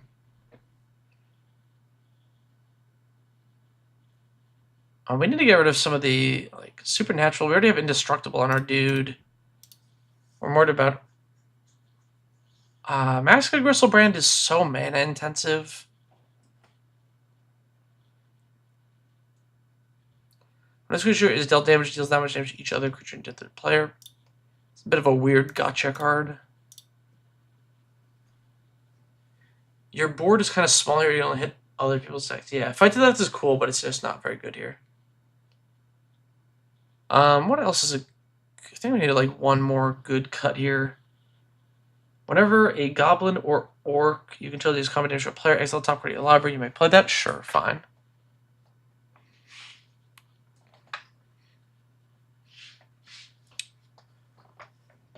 Whenever a creature you control attacks, if any player loses one life, you gain a life. Creatures your opponents control block this turn if able. You choose how they block. Kind of neat. Oh, last one standing is kind of fun here. Especially because if your commander doesn't get picked, it still tanks it.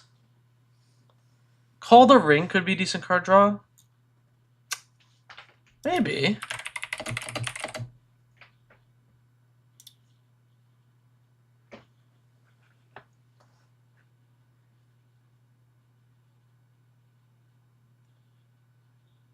I guess it kind of depends if you prefer Painful Truths to Call the Ring. I think this Call the Ring is a little slow for this deck. I think we want to be more aggressive.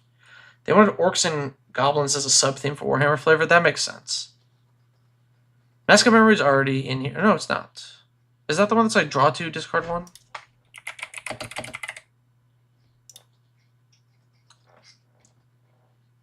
Yeah. I think we cut War's Toll. I actually think this card is a weird trap. I think it makes people attack you a lot more than you want. Infiltration Lens is better than the Mask?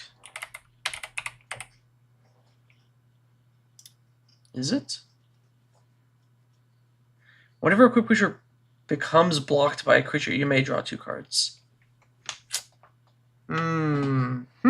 Maybe. I think we're focusing a little too much on... Because the Infiltration Lens has like anti-synergy with like Trailblazers, boots, and stuffs. Super Death Touch with the Ring is also helpful for buffing Zurgo. It's like kind of unnecessary though.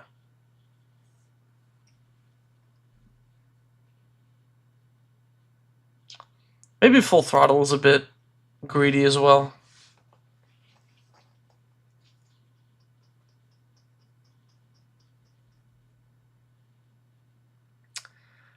If you're hitting with Zurgo, they're dying. If it gets chumped, you get card advantage. Yeah, but you want to put like Trailblazers boots and hit with Zurgo, or give it trample so it's not worth for them to like chump block. In which case you're just not going to draw any cards. I think Colossus Hammer might need to get cut. We have no way to cheat this cost. Why not Sign in Blood? Isn't it already in here? Oh no, Knight's Whispers. Painful Truths is like more cards. Is Kedis 2 win more for this deck? Maybe also, I think they had...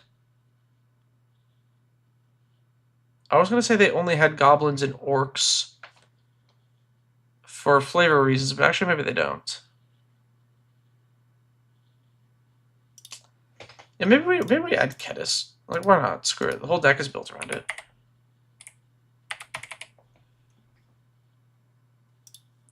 Forge Anew is the only equip cheat. Yeah, Forge Anew is the only way to cheat the costs.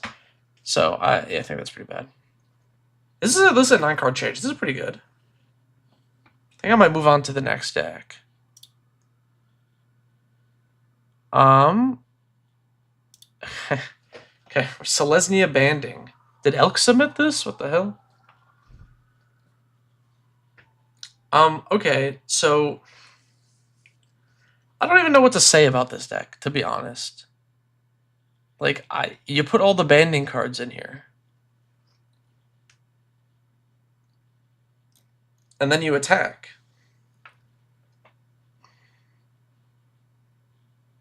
That's like it. Why are we having I guess Infiltration Lens, because everyone can block. Opinion on having a Jund Stacks Commander at the helmet? What Jund Stacks Commander? Mardu Siegebreaker? Mardu Siegebreaker is sweet. That card is pretty cool. I don't know if it's like...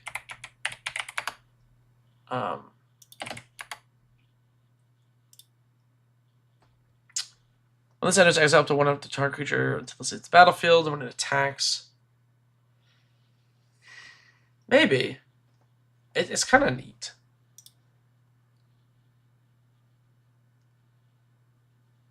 Oh, is this your deck? No, this isn't your deck. No, yeah, I'll get to yours in a sec. Debating between Yorlock for ramp or Vazi. I don't think Yorlock or Vazi are stacks cards.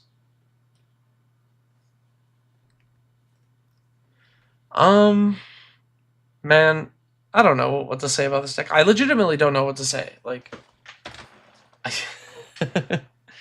you made a banding deck. It's funny, I guess.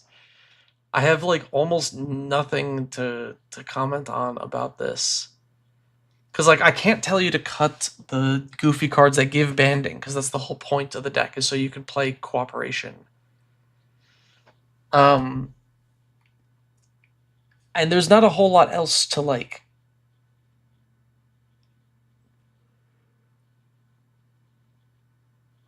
There's not a whole lot else to the deck, really, honestly. I will say, maybe I'll give you an upgrade, a change for the Teferi's Pro, because I think this was meant to be bracket 2, but then it's got added to Game Changers. Shadowgang Brothers is a pretty sweet group slug commander. I think you also maybe want more... Whoops, I bonked my mic, I'm sorry. I also think you maybe want more card draw, and maybe not this Elish Norn.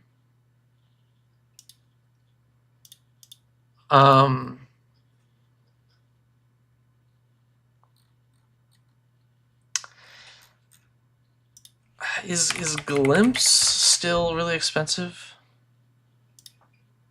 It's $10. Ugh. It's kind of expensive. The card's really good. A lot of people are playing Dawn's Truce as a replacement for Teferi's Pro, and it's like pretty good. It's 2 mana. Play like we would have red mod deck. Cut all the banding, make it big spells. We could cut the banding and just make this like a good deck, but like that's not their intention. I don't know. I legitimately don't know what else to change about this. Maybe Spider Silk Armor kind of sucks. Oh, no, it's good with the banding. I see. Yeah, I don't know. Maybe, you know what? Spider Silk Armor is probably worse than Spider Umbra, right?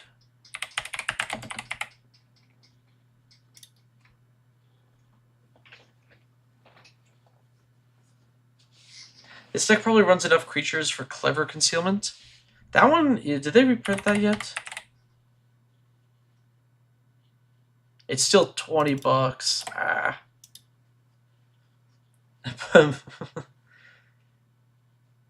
If someone is willing to play banning in 2025, I cannot help them. Yeah, I'll leave that. I'll leave it at these changes. More card draw, better spider thing, Don's Truce, and this is back to being a nice little bracket 2 deck.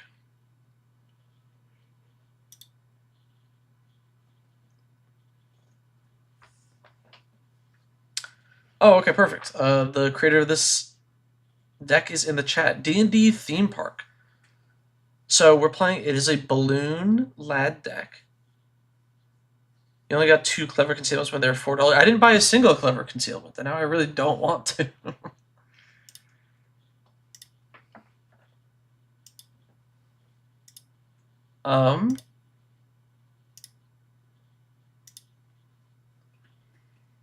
Okay, so we're playing a balloon lad deck. All right.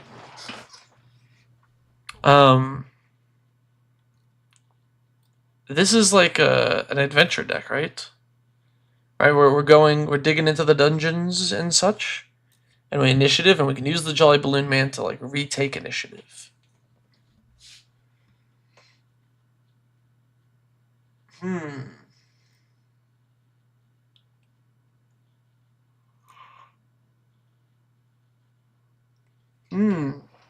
This is a pretty sweet looking list. Initial thoughts. Where are our board wipes? We have literally... Oh, we have Fateful Showdown and Delayed Fireball.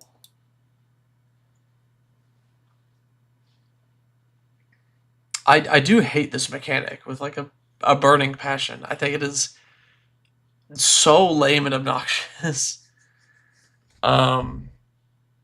Creature of the chosen type, get +1/+0. At the beginning of your end step for each token you control. Chosen type, make a copy of it. Interesting.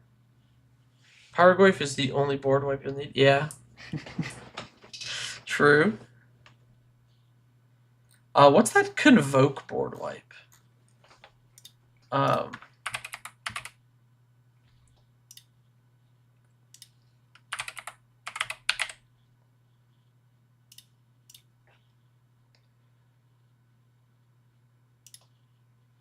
You can do 4 dungeons in a turn, but like then what? I mean, doesn't the dungeon also just win you the game? Whoops, that's not what I meant to do.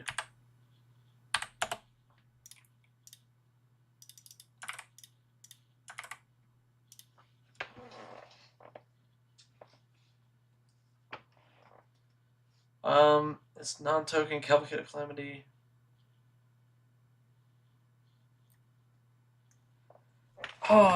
Is Descent into Avernus something we need as well? Also, Renewed Solidarity doesn't do anything without our commander in play, right?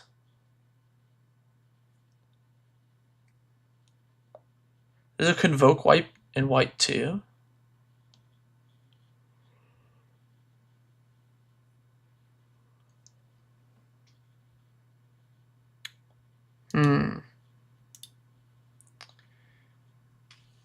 At the beginning of your end step, you may sacrifice a creature. If you do, look at the top X creature, X to that creature's mana value, put on.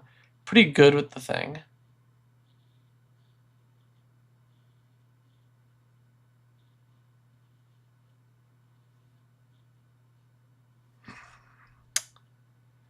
This is interesting, because, like, on one hand, you do want to, like, blink up your guys. But how are we actually winning with this, you know?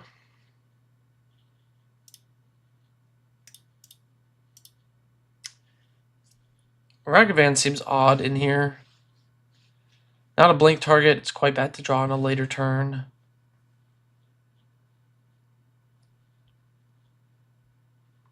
Hour of Reckoning. Destroy all non-token creatures.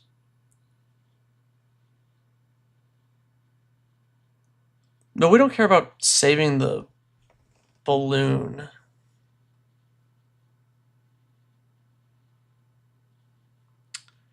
Generous gifts, but no Stroke of Midnight. Yeah, maybe Stroke of Midnight. Kind of iffy on Cloud Shift. I know it's 1 mana, but it doesn't do anything else.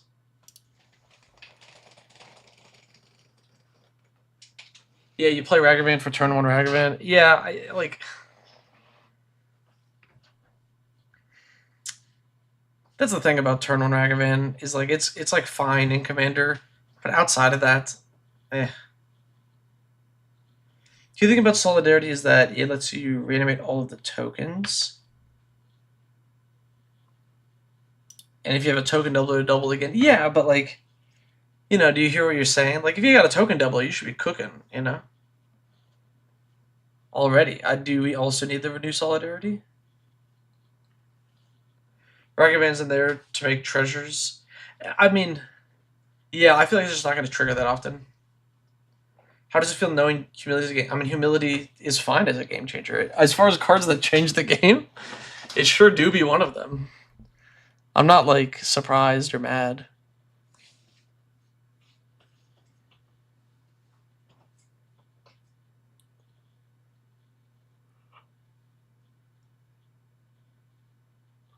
They already have other board wipes in here. I think we just needed, like, one more. I don't know what to add, honestly. That's my thinking. Does this deck give evasion? I think it's just trying to win with, like, ETB value. I don't think you actually need to be evasive.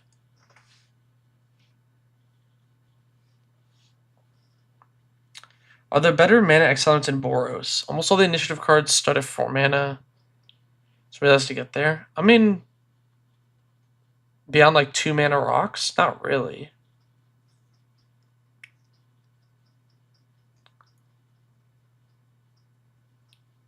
But I don't know if Ragavan, for the chance that you get it on 1, and it gives you like 1 mana that you use 1 time, is like worth it. That's my thoughts. There's the trample from Inzi and flying from Elspeth. That's true.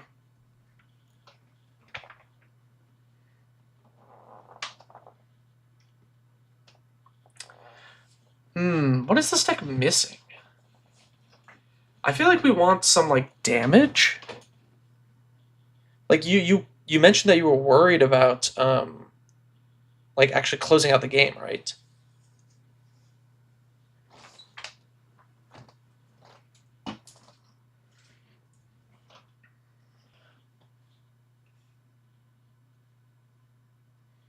Yeah, what up, Thuton? Cohesive Recruiter seems good. Coercive Recruiter. I totally misread that. Whenever it or another part enters, you gain control of target creature until end of turn. Gain hit? Maybe. Isn't that just worse than Zealous Conscripts? You know what might be good is...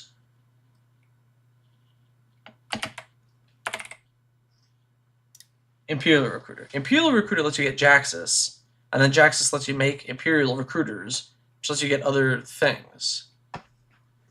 Yeah, it's just Zealous Conscripts at home, yeah. Sheltered by Ghosts. Sheltered by Ghosts is...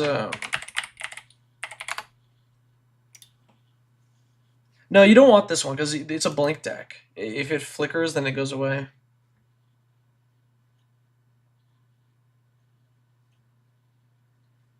Maybe you do want a Zealous Conscripts, though. So the cool part about Zealous Conscripts is this has gain control of target permanent, which is wild. So when you blink it, you can steal a Planeswalker and minus it. You can steal an enchantment and have access to it.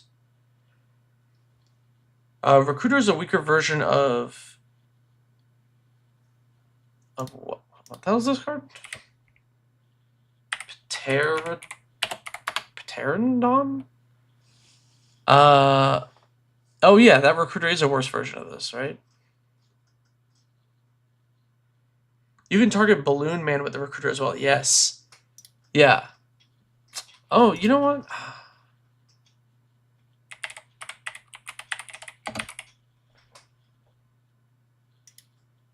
Is this also an addition? Recruiter the Guard, and then we just like basically draw a billion cards with it. This is toughness 2 or less, right? Which I actually think is a lot worse in this deck.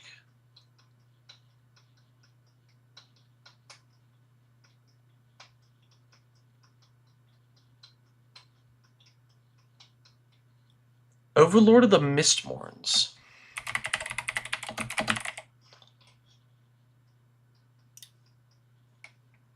Honestly, not terrible. Yeah. I actually don't mind that. It's another cut.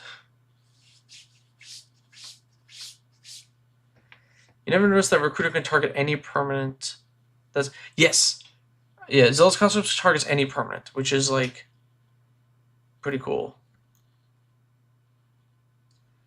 When this enters, you venture to dungeon. Sports is overrated? I mean, it's like a lot of board presence. I don't know if it's overrated. It's a little expensive.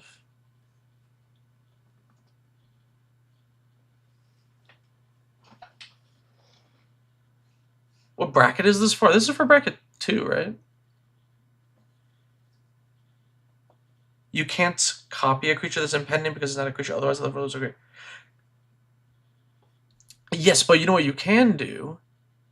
Do we have anything that flickers enchantments?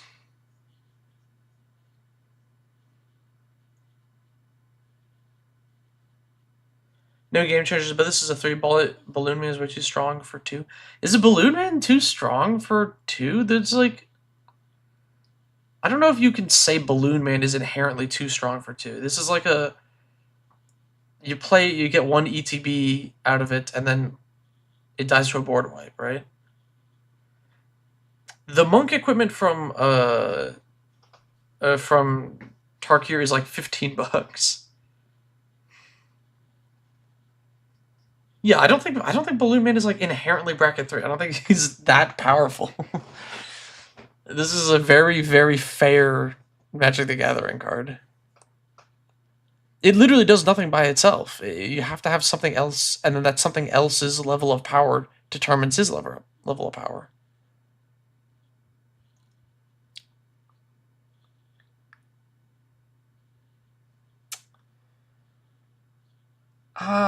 We don't have a way to flicker Overlord. I think maybe these are our changes. Honestly, like, it's a pretty coherent list.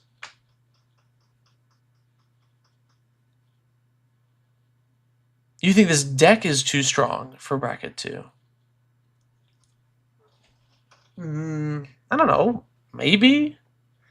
The line between 2 and 3, I think, is like so tricky. This might be too fast for 3. Maybe it has a few too many power plays. I don't know. It also feels pretty slow.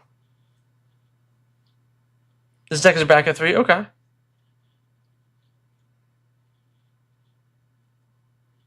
Terror of the Peaks. This card's like $30 or something, right? Terror. $44. Yeah. If I played this into TCC Discord bracket, I guarantee everyone gets salty. I feel like people would get salty over anything. I'm sorry. I think the bar, if your bar is like, would a bunch of people on like Spell Table or a Discord server get salty, then like you can't play. You have to play the banding deck, you know? This is like, I feel like this is pretty fine. We're like blinking adventure cards, and then you can just cast removal and then like play your game plan. Yeah. Yeah, I think that, yeah, it's a low bar to clear, you know? This deck is obliterated by good removal. The fact that Balloon Man is only at sorcery keeps him in check. Yes. Yeah, I do think that Balloon Man is a very fair card. It's like a super fixed Kiki. It is, yeah. It's like a fine card. I think this deck is fine. I don't know. I wouldn't be like... I don't think... I think if you played this at like a random pod, most people wouldn't think twice about it being bracket 2.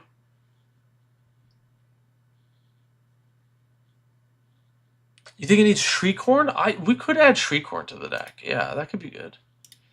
Alright, let's move on to the next deck. I think that deck was very well constructed, which made it very hard for me to actually make changes.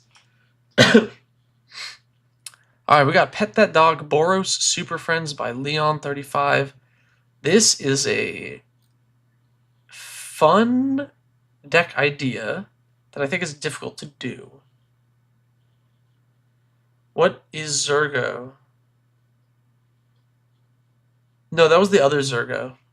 They were playing the old classic one. Okay, so we're a Super Friends deck. And like on one hand, you know, I could say, hey bud, this is a Super Friends deck. You need 6 more board wipes to make this function. Which is one way to go. So I'm gonna suggest like a bunch of things here. Like we could just play like a bunch of Wraths, you know, like right, just add like a ton more. Did you see your suggestions to the Sunscorched Divide though? Is that from this deck, Alec Man? You tried a modular Balloon Man deck, which was fun. You had to be okay with resolving 2 decks. That's a lot of triggers, yeah. So we can play like a ton of board wipes, right? We can just play like a gajillion board wipes, and then you can ult your planeswalkers, you know?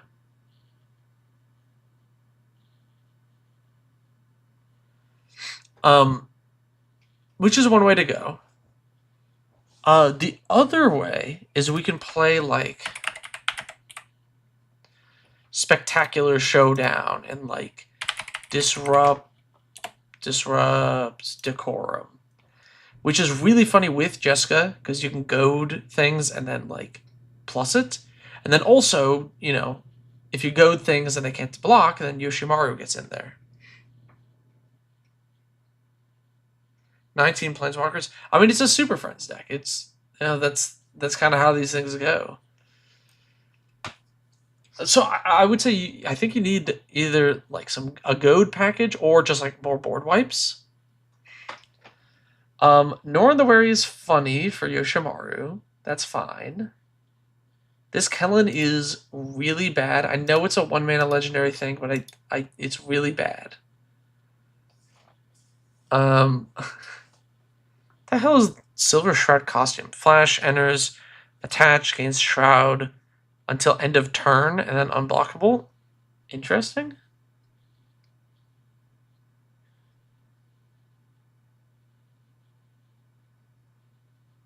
Split Up is a decent addition.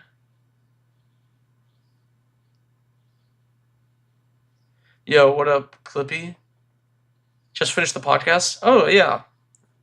Sorry, it was a little late this week. It was ready yesterday, and then there was like an audio issue, and we were like, oh, we have to re-export the whole thing, but it was like midnight, so we were like, all right, we'll just export it and then go to bed.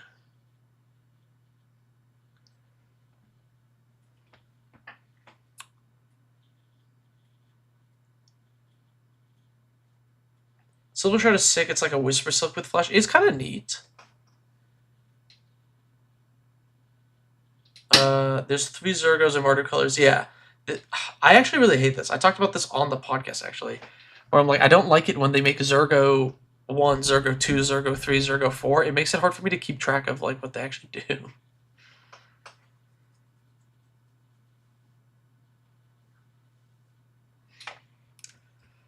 Do I say trim a Planeswalker? 19 is a lot of Planeswalkers, and some of these are not good Magic the Gathering cards. Is it too crazy for me to say I think you should cut a Planeswalker from your Planeswalker deck? Like maybe this one, it really kind of sucks.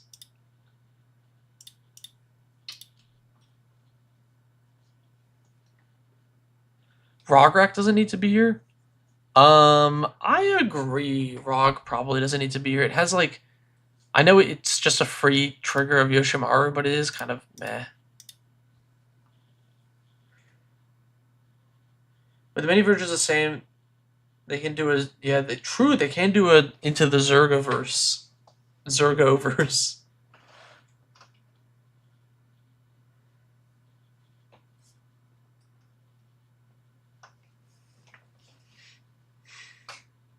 Thalia's Lancers is actually not a bad idea. This grabs like any Planeswalker. Assemble the Gatewatch. Is that the collected company for planeswalkers.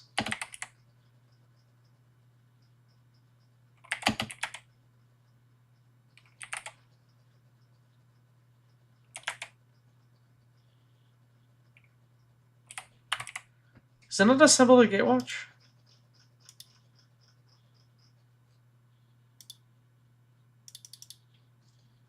Does it deploy the Gatewatch?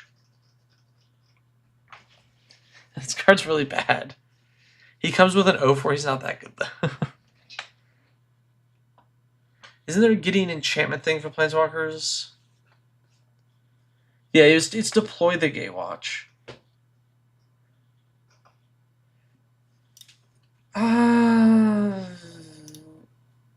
1, 2, 3, 4, 5, 6, 7. It's one planeswalker.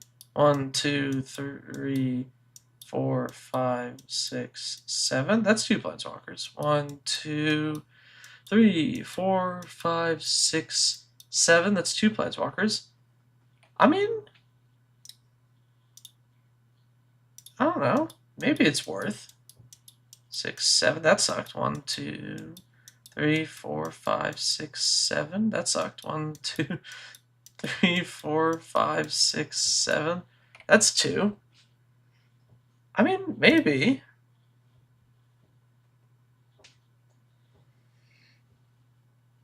Maybe we have to add him back so there's a little bit more.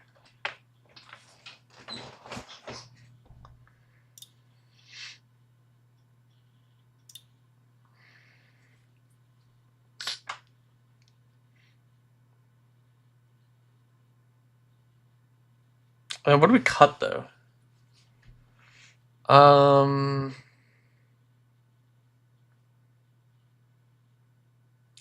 Do we cut Aggravated Assault? This is a Planeswalker deck. Do we actually care about this? I know Yoshimaru gets big, but like...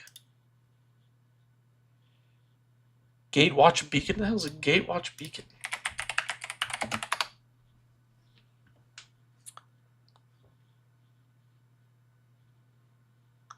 Sure, why not?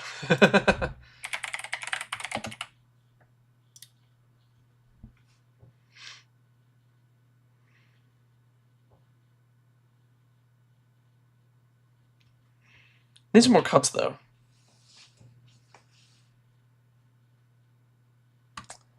What else are we cutting? I think Great Train Heist. I don't know if we're utilizing the extra combats very well.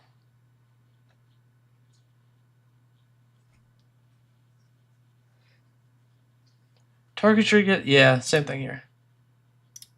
For a Super Friends deck, we should be a Super Friends deck. CMCC looks like... Yeah, it's like 3. It'll be a little higher when these are added.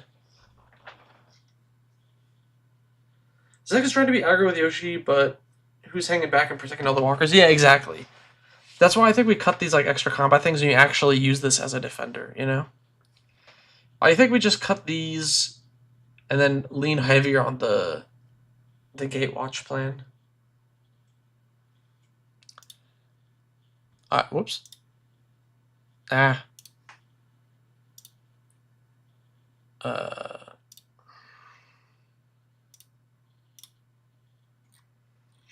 Alright, who is next? Zoldock, Void Gorger. Eldrazi deck. I think that's just it. It's just an Eldrazi deck. It certainly is one of the Eldrazi decks of all time. Our curve is massive. 5.27. Ooh. We plan to protect one. I mean, I added more board wipes. That was the protection.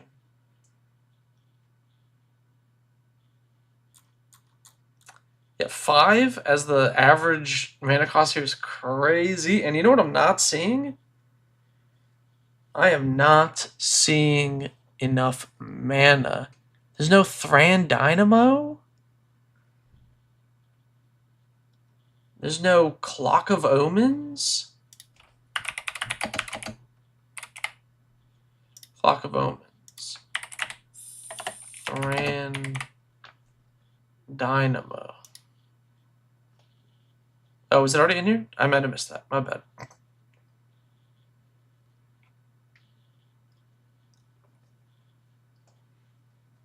Okay, Clock of Omens. Do you have Voltaic in here? Nope. Voltaic key. No, there's a Solar in here. What the hell is Wondrous Crucible? Permanent you control ward 2 at the beginning of your end step. Mill 2 cards and exile a non-land card at random from your graveyard. Copy it. Sure, I guess.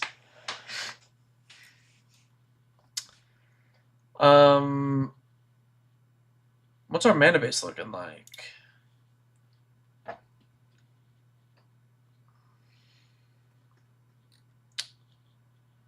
It's looking alright.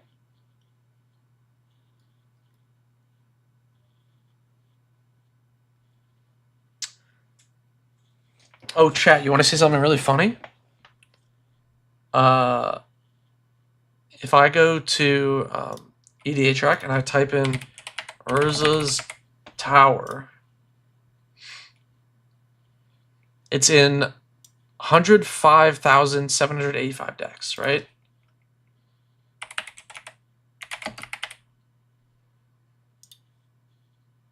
$105,635 decks. So there's like 150 people who are playing Urza's Mind, but not Urza's Tower.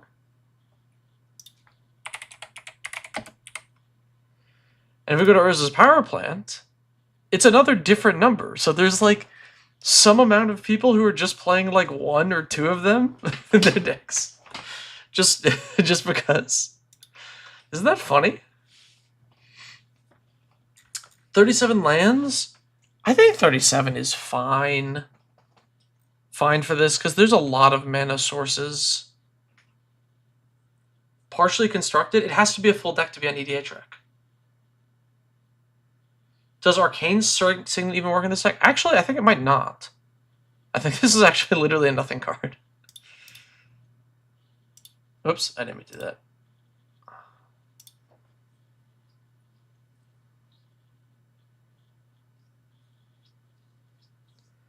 Am I fine with the mana curve? Yeah. The mana curve is fine. We're gonna add more ramp. Somebody else said Galvanic Key, right?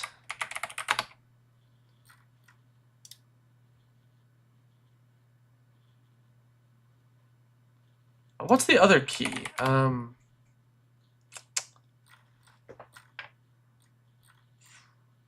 Manifold Key. That's what I'm looking for.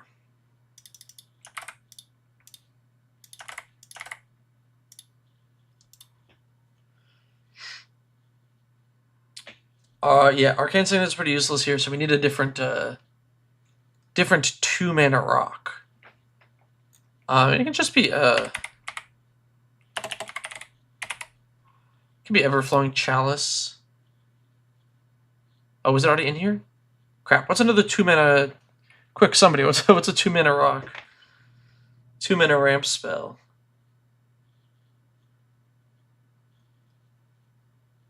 Iron Crag. Yeah.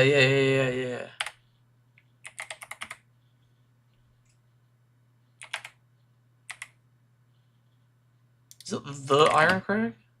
Yeah. Mindstone. I think Mindstone's already in here, yeah.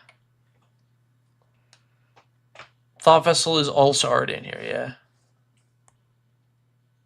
It's entirely useless in colors. When we add Clock of Omens, Arcane Signet will be somewhat useful. Okay, Calamity of the Titans. This card sucks doo-doo. This card is very bad. This is not a good Magic the Gathering card. It is a board wipe that sometimes does nothing.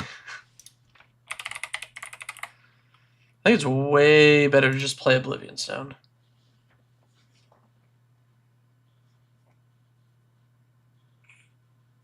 Liquid Metal Torque's already in here. Sonic Screwdriver, that's a 3-drop.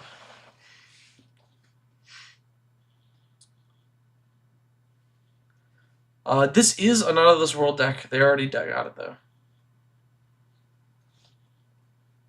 Yeah, because Arcane Signet says you add a color of your commander's color identity.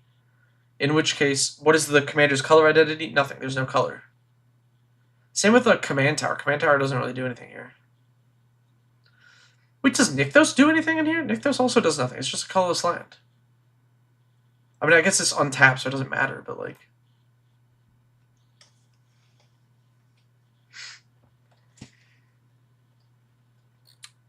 there are already some waste in here. Yes, it would make the deck more budget, but like I don't think this is a budget deck. They're already playing like Grim Monolith and Mana Vault.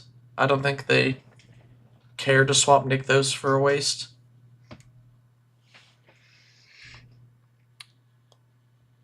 Okay. Ulamog's Crusher is like the worst one here. By far.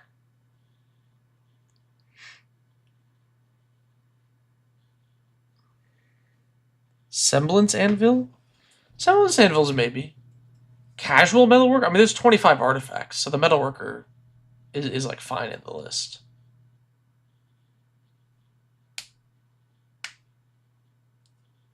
Nope, Nombos? Wait, is the word Metalworker's not a Nombo.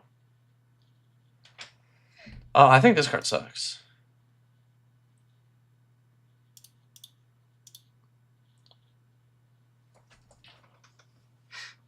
Is there at least... Yeah, there's five wastes in the list.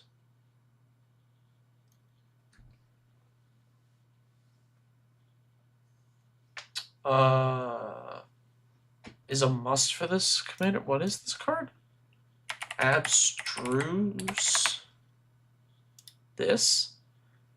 Copy the activated or triggered ability from a colorless source. Image using. This is like the epitome of like win more Eldrazi card. I think it's like basically a bad version of Echoes of Eternity because this is super duper win more that like maybe clinches the game. I actually think that this one is like just too slow. Yeah, War Room is in here, which is pretty sweet.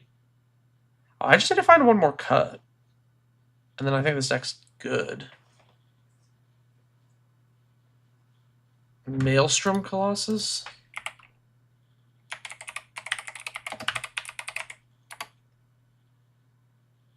What?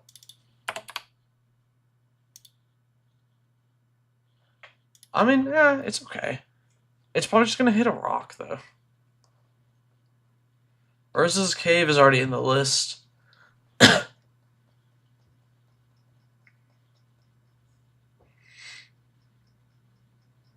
I honestly think Orb is like way too slow for this deck. This deck is way faster than this card is going to go.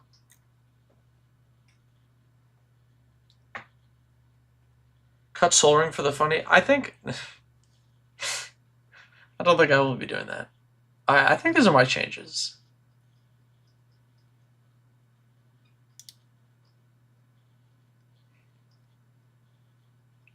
How many more do we have? What? 5, 6, 7, 8, 9, 10. I've already been streaming for like 2 hours. Oh my god. Alright, we gotta go a little bit faster. I got a lot of editing to do. Okay, at the beginning of combat turn, if you've cast both a creature and a non-creature, draw a card, put 2 counters on this card. Is Trinisphere? No, Trinisphere is not good in almost any situation. You don't need the Orb for card advantage in that deck. You're just gonna cast like the Giga Eldrazi. You just don't overcommit to the board. Is there a way to buy a deck reviewed as opposed to being a patron? No. I'm not doing individual buying. I don't think it's like, in a no shade to like Elk or Muldhound or whatever that sell their deck reviews, but like I don't think it's worth like... So, like, I don't know, it's like $69 or whatever to get like a paid deck review roast from Muldhound. And it is funny to have them roast your deck and stuff, but if I'm just trying to be informative and suggest things, I would feel bad if I charged more than like the $5. Yeah, Trinisphere is like mostly a useless magic card. It's not even that good in CDH, which is where it's best at. Anyway, this is a deck that is trying to double spell a lot. And one thing that's kind of interesting is counterspells are quite bad with that, because you actually can't double spell, which is kind of awkward. Yes, and then I guess we're just attacking with the commander. This seems way out of place.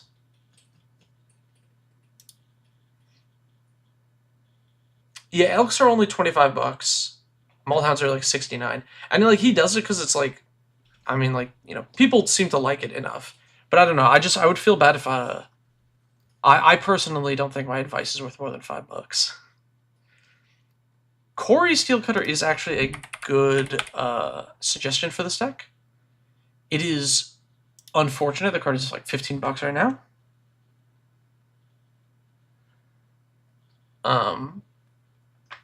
Yeah. Artful Dodge, Assault. Full Throttle's pretty funny here. I do like Overmaster. These are all good cantrips here.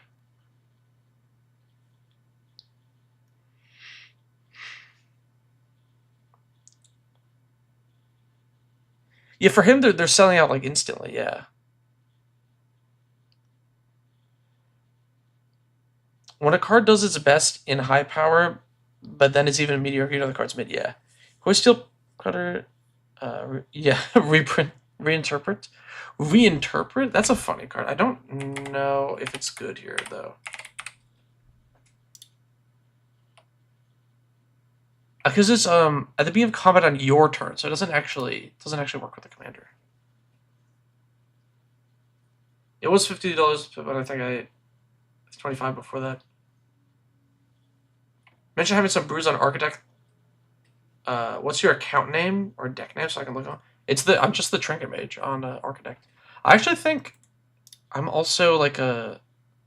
If you go to community things, I am a featured creator, so sometimes my like. Yeah, whatever I'm working on, will like the most recent deck I work on will actually pop up here. Because I'm a featured creator.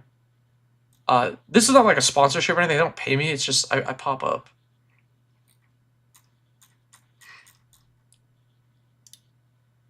You know what? I will. Yeah, Guided Passage is one of my favorite Magic cards. Screw it. It's pretty sweet. Return the Favor.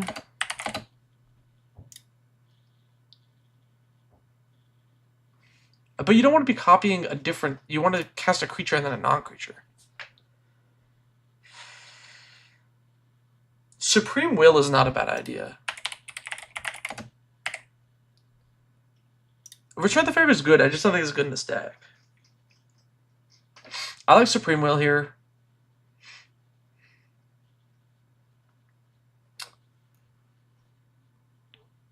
There's so many mana dorks in this list, yet we're not playing a 3-mana commander. I get why it's here, but it's like, eh.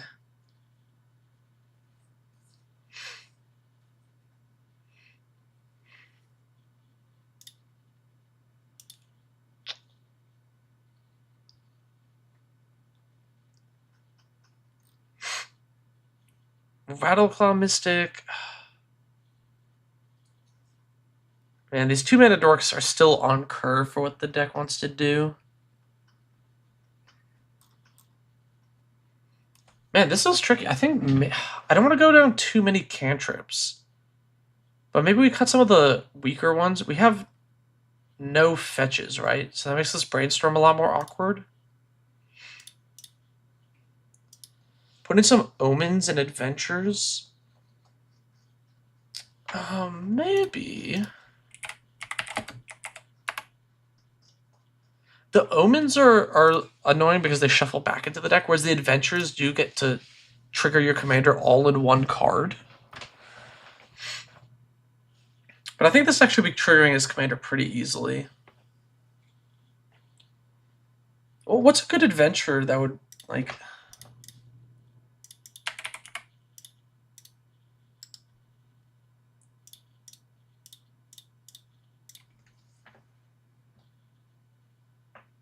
Hell yeah, Kirby, you've been having fun with Salvage Station. It's a really cool card. What adventures would be really good here? Brazen Borrower, maybe. Maybe two-handed axe, actually. This might be a perfect two-handed axe deck, right?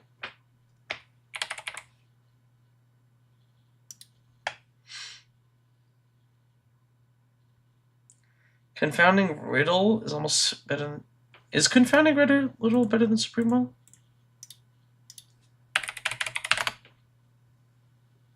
Confounding Riddle. Look at the top 4 cards of your library. Oh, the rest of your graveyard. Counterspell unless you pay 4. Yeah, I guess it is, yeah.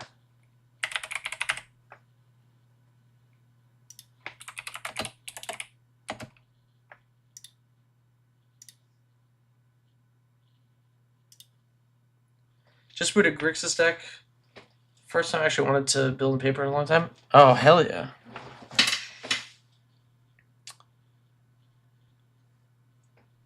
Bramble Familiar instead of the normal Dirk? Yeah.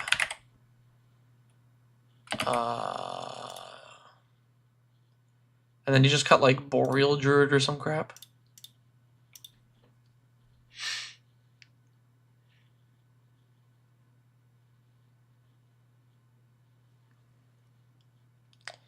Corey, Voice of Victory, and Ugin are the best cards for the new set. Yeah. I think I'm going to cut Corey for now just because like, I wouldn't recommend buying it now. You know, it's such an expensive card. And it's going to go down when it rotates.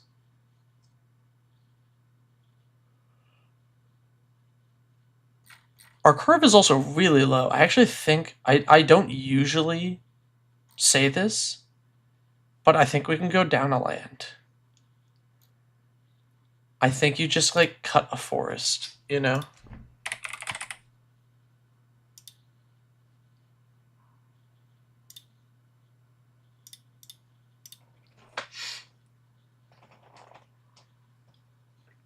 Mystic Confluence is 5 mana though. It's hard to cast both things. Elspeth, the new one? Oh, that card is good too, yeah. Not for this deck though, yeah. I think this is better. I think the two-handed axe is nice because it does your whole thing in one go and is powerful. Guided Passage, you can search up 3 creatures and it does the whole thing in one go. Also, you can politics it. Confounding Riddle is like a counterspell that also has 1/2. Bramble Familiar triggers both halves in one go, can be useful. And then we just cut a couple of the smallest things.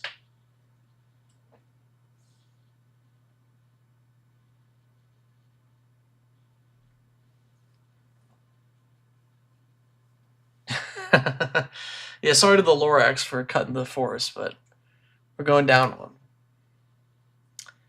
No love for Embereth Shield Breaker? Not really. I don't think I know this card. No. No love for this card. Okay, I said we gotta go faster. I really feel like we didn't. Oh, I played against this deck. Yeah, Rui. I played against this list. This list was interesting.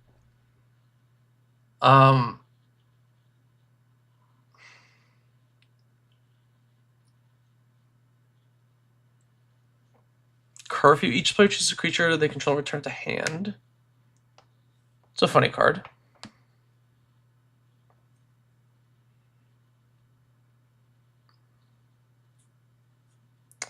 Portal of Sanctuary. Return target creature you control to it, and each aura attached to its hand.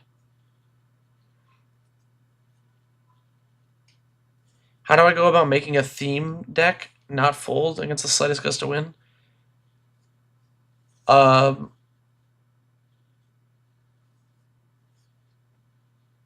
You just have to. I mean, you're probably gonna have to cut some like thematic cards for like protection. You know, yeah, like Boros Charm might not thematically be what your deck needs, but you just need to play protection. You know.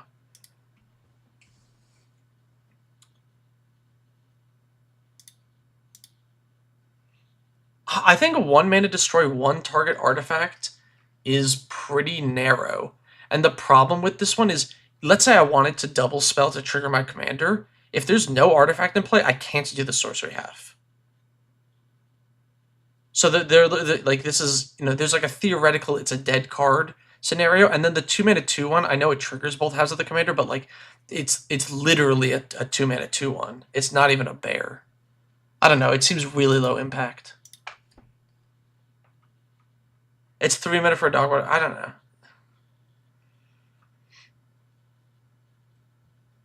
Recommend Giant Killer over it. You made a Mind Skinner Mill deck. A couple of double strike cards to attach to them. But it's commander someone they probably have Soaring in their deck. I don't know if it's in the 99. Okay, so this deck, it was funny was I saw you cast Wild Research, Rui, and you'd literally never activated it. It had no relevance to the deck at all.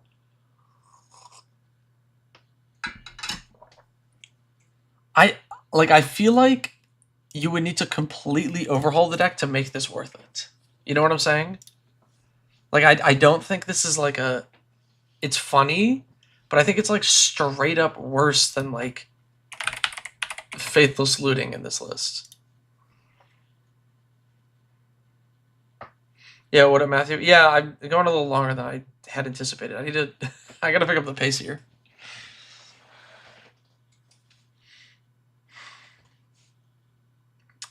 It's already 4:30.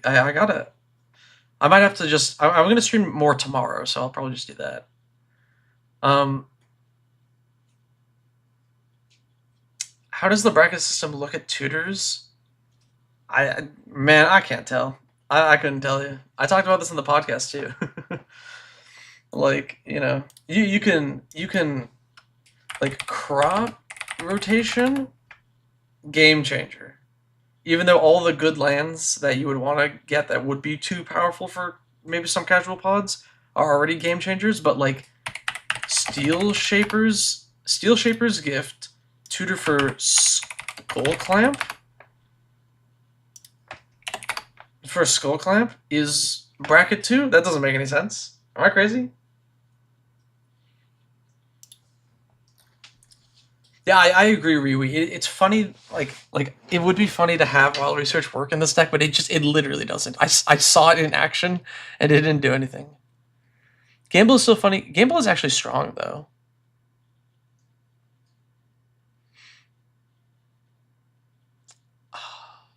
I don't really know what else to like cut from this deck. This is kind of such a weird. This list is so strange. I even played against it. I feel like, honestly, maybe Words of Wind is like too slow.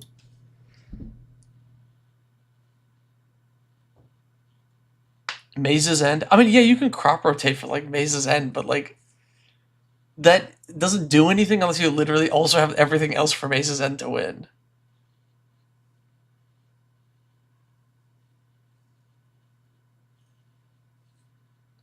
Yeah, but you could never run your CDH Food Chain deck in bracket 3. Even if Food Chain wasn't a game changer, you still couldn't do that. Like, it's that's the thing people don't realize is like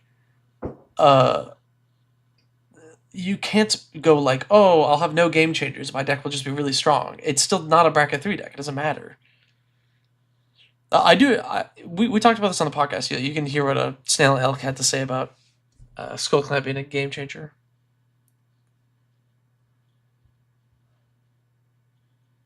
Before I end the stream, looking to build a living weapon themed deck. What I recommend as a commander? Oh, that's a loaded question. Black some sort color-wise? You can probably look at some of the Mardu ones, like the Mardu equipment-based commanders. There's a couple of good ones.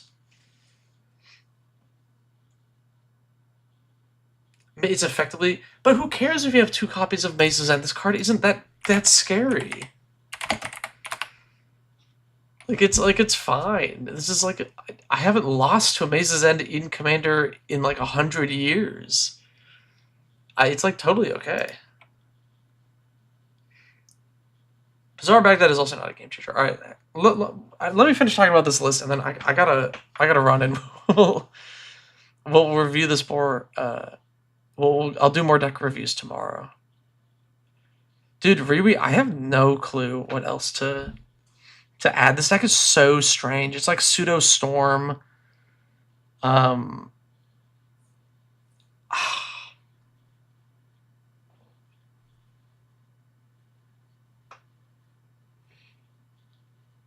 I want to say this card sucks as well.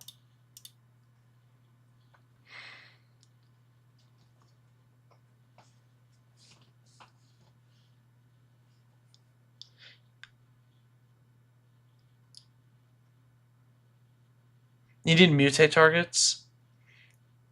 This deck just uses the same mutate target over and over again. It just like it plays Ornithopter, it plays Vadrock onto it, and then it bounces both of them, and it just loops the same one.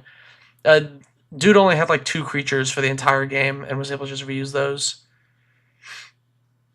You could maybe do like a, if we wanted to add more, like a Peregrine Drake or something.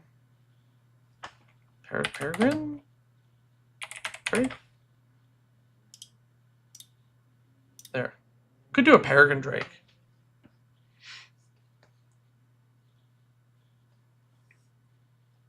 No, but here's the thing, Choo Choo, is like, it doesn't matter if your deck only has 1 game changer or 0 game changers.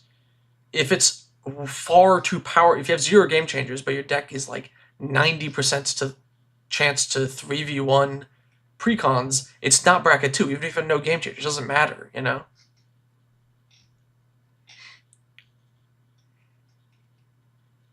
Stroke of Midnight. Stroke of Midnight is a good ad here. Aligned Heart, a good finisher for this?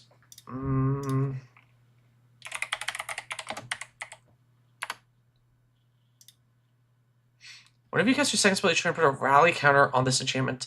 Then create a 1/1 monk with pride. Oh, maybe. I actually like that it's not a creature that makes dudes. And you can trigger Flurry. Oh, it's already in here? I missed it. It was already added. Ah, it's already there. Yeah.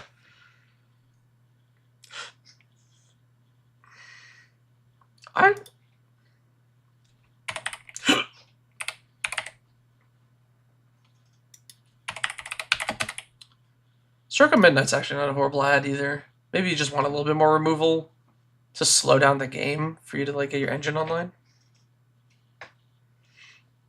Yeah. I don't know, Riri. This is a difficult deck.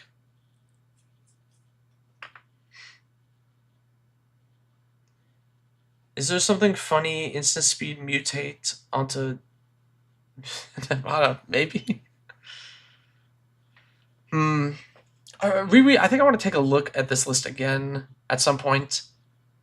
I feel like even though I played against it, I still don't know exactly like what this deck needs. Storm Chaser's talent is like maybe a...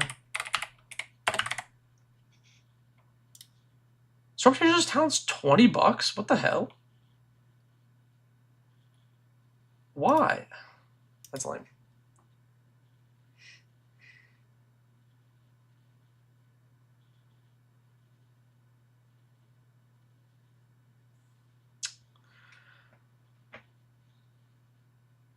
Standard of... Oh, right, it's in the Is It deck, isn't it? That's why, yeah. Okay. I think I gotta go, ultimately. I gotta run. Let's see. There's a Gruul Stacks deck, and we got these, and then I need to do... There's a few more I need to add. That'll be the Patron deck reviews for now. I'm gonna do some more tomorrow, but I got a lot of editing to do, so I gotta run. It's meta and standard? Yeah, that makes sense. If you want to submit a deck, you can. It's on the Patreon. If you want to join the Patreon, link should be in the description. Yeah. Thank you all for tuning in. What about your suggestions? Brimstone Roundup and Frontline Heroism. Oh, I think we already yeah, I intentionally skipped this one because I think you already suggested it at some point for the list, so we already knew about it. When tomorrow? I don't know. Maybe like 1 p.m.-ish PST? Depends. It kind of depends. It depends on how much editing I get done tonight. It might end up not being tomorrow. We'll see. Alright, thanks everybody for tuning in. Sadly, I'm running out of time here. Yeah. Oh, and if you joined from Elk Stream, give me a follow on Twitch. I stream here. Do we raid? I don't know. I don't know how to. I don't know anyone else who's online. So, how do I raid someone? How do I? How do I even? Can I? Mod view.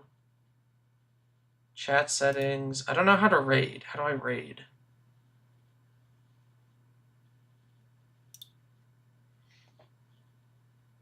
Mana curves? I don't know who that is.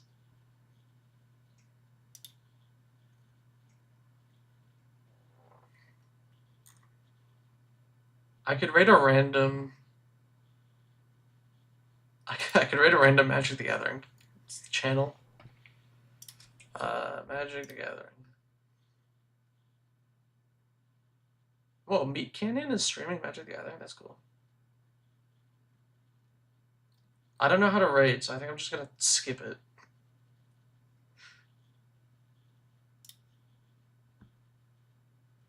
Editor for EDH Recast. He's been playing Draft recently. Is he on Arena?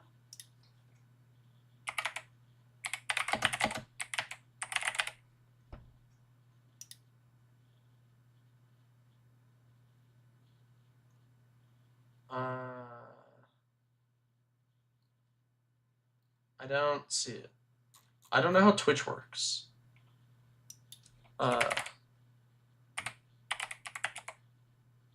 have no idea how Twitch works.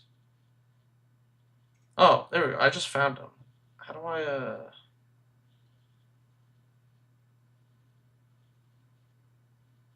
I, I still don't know how to raid them. I'm just gonna end the stream. This is too much.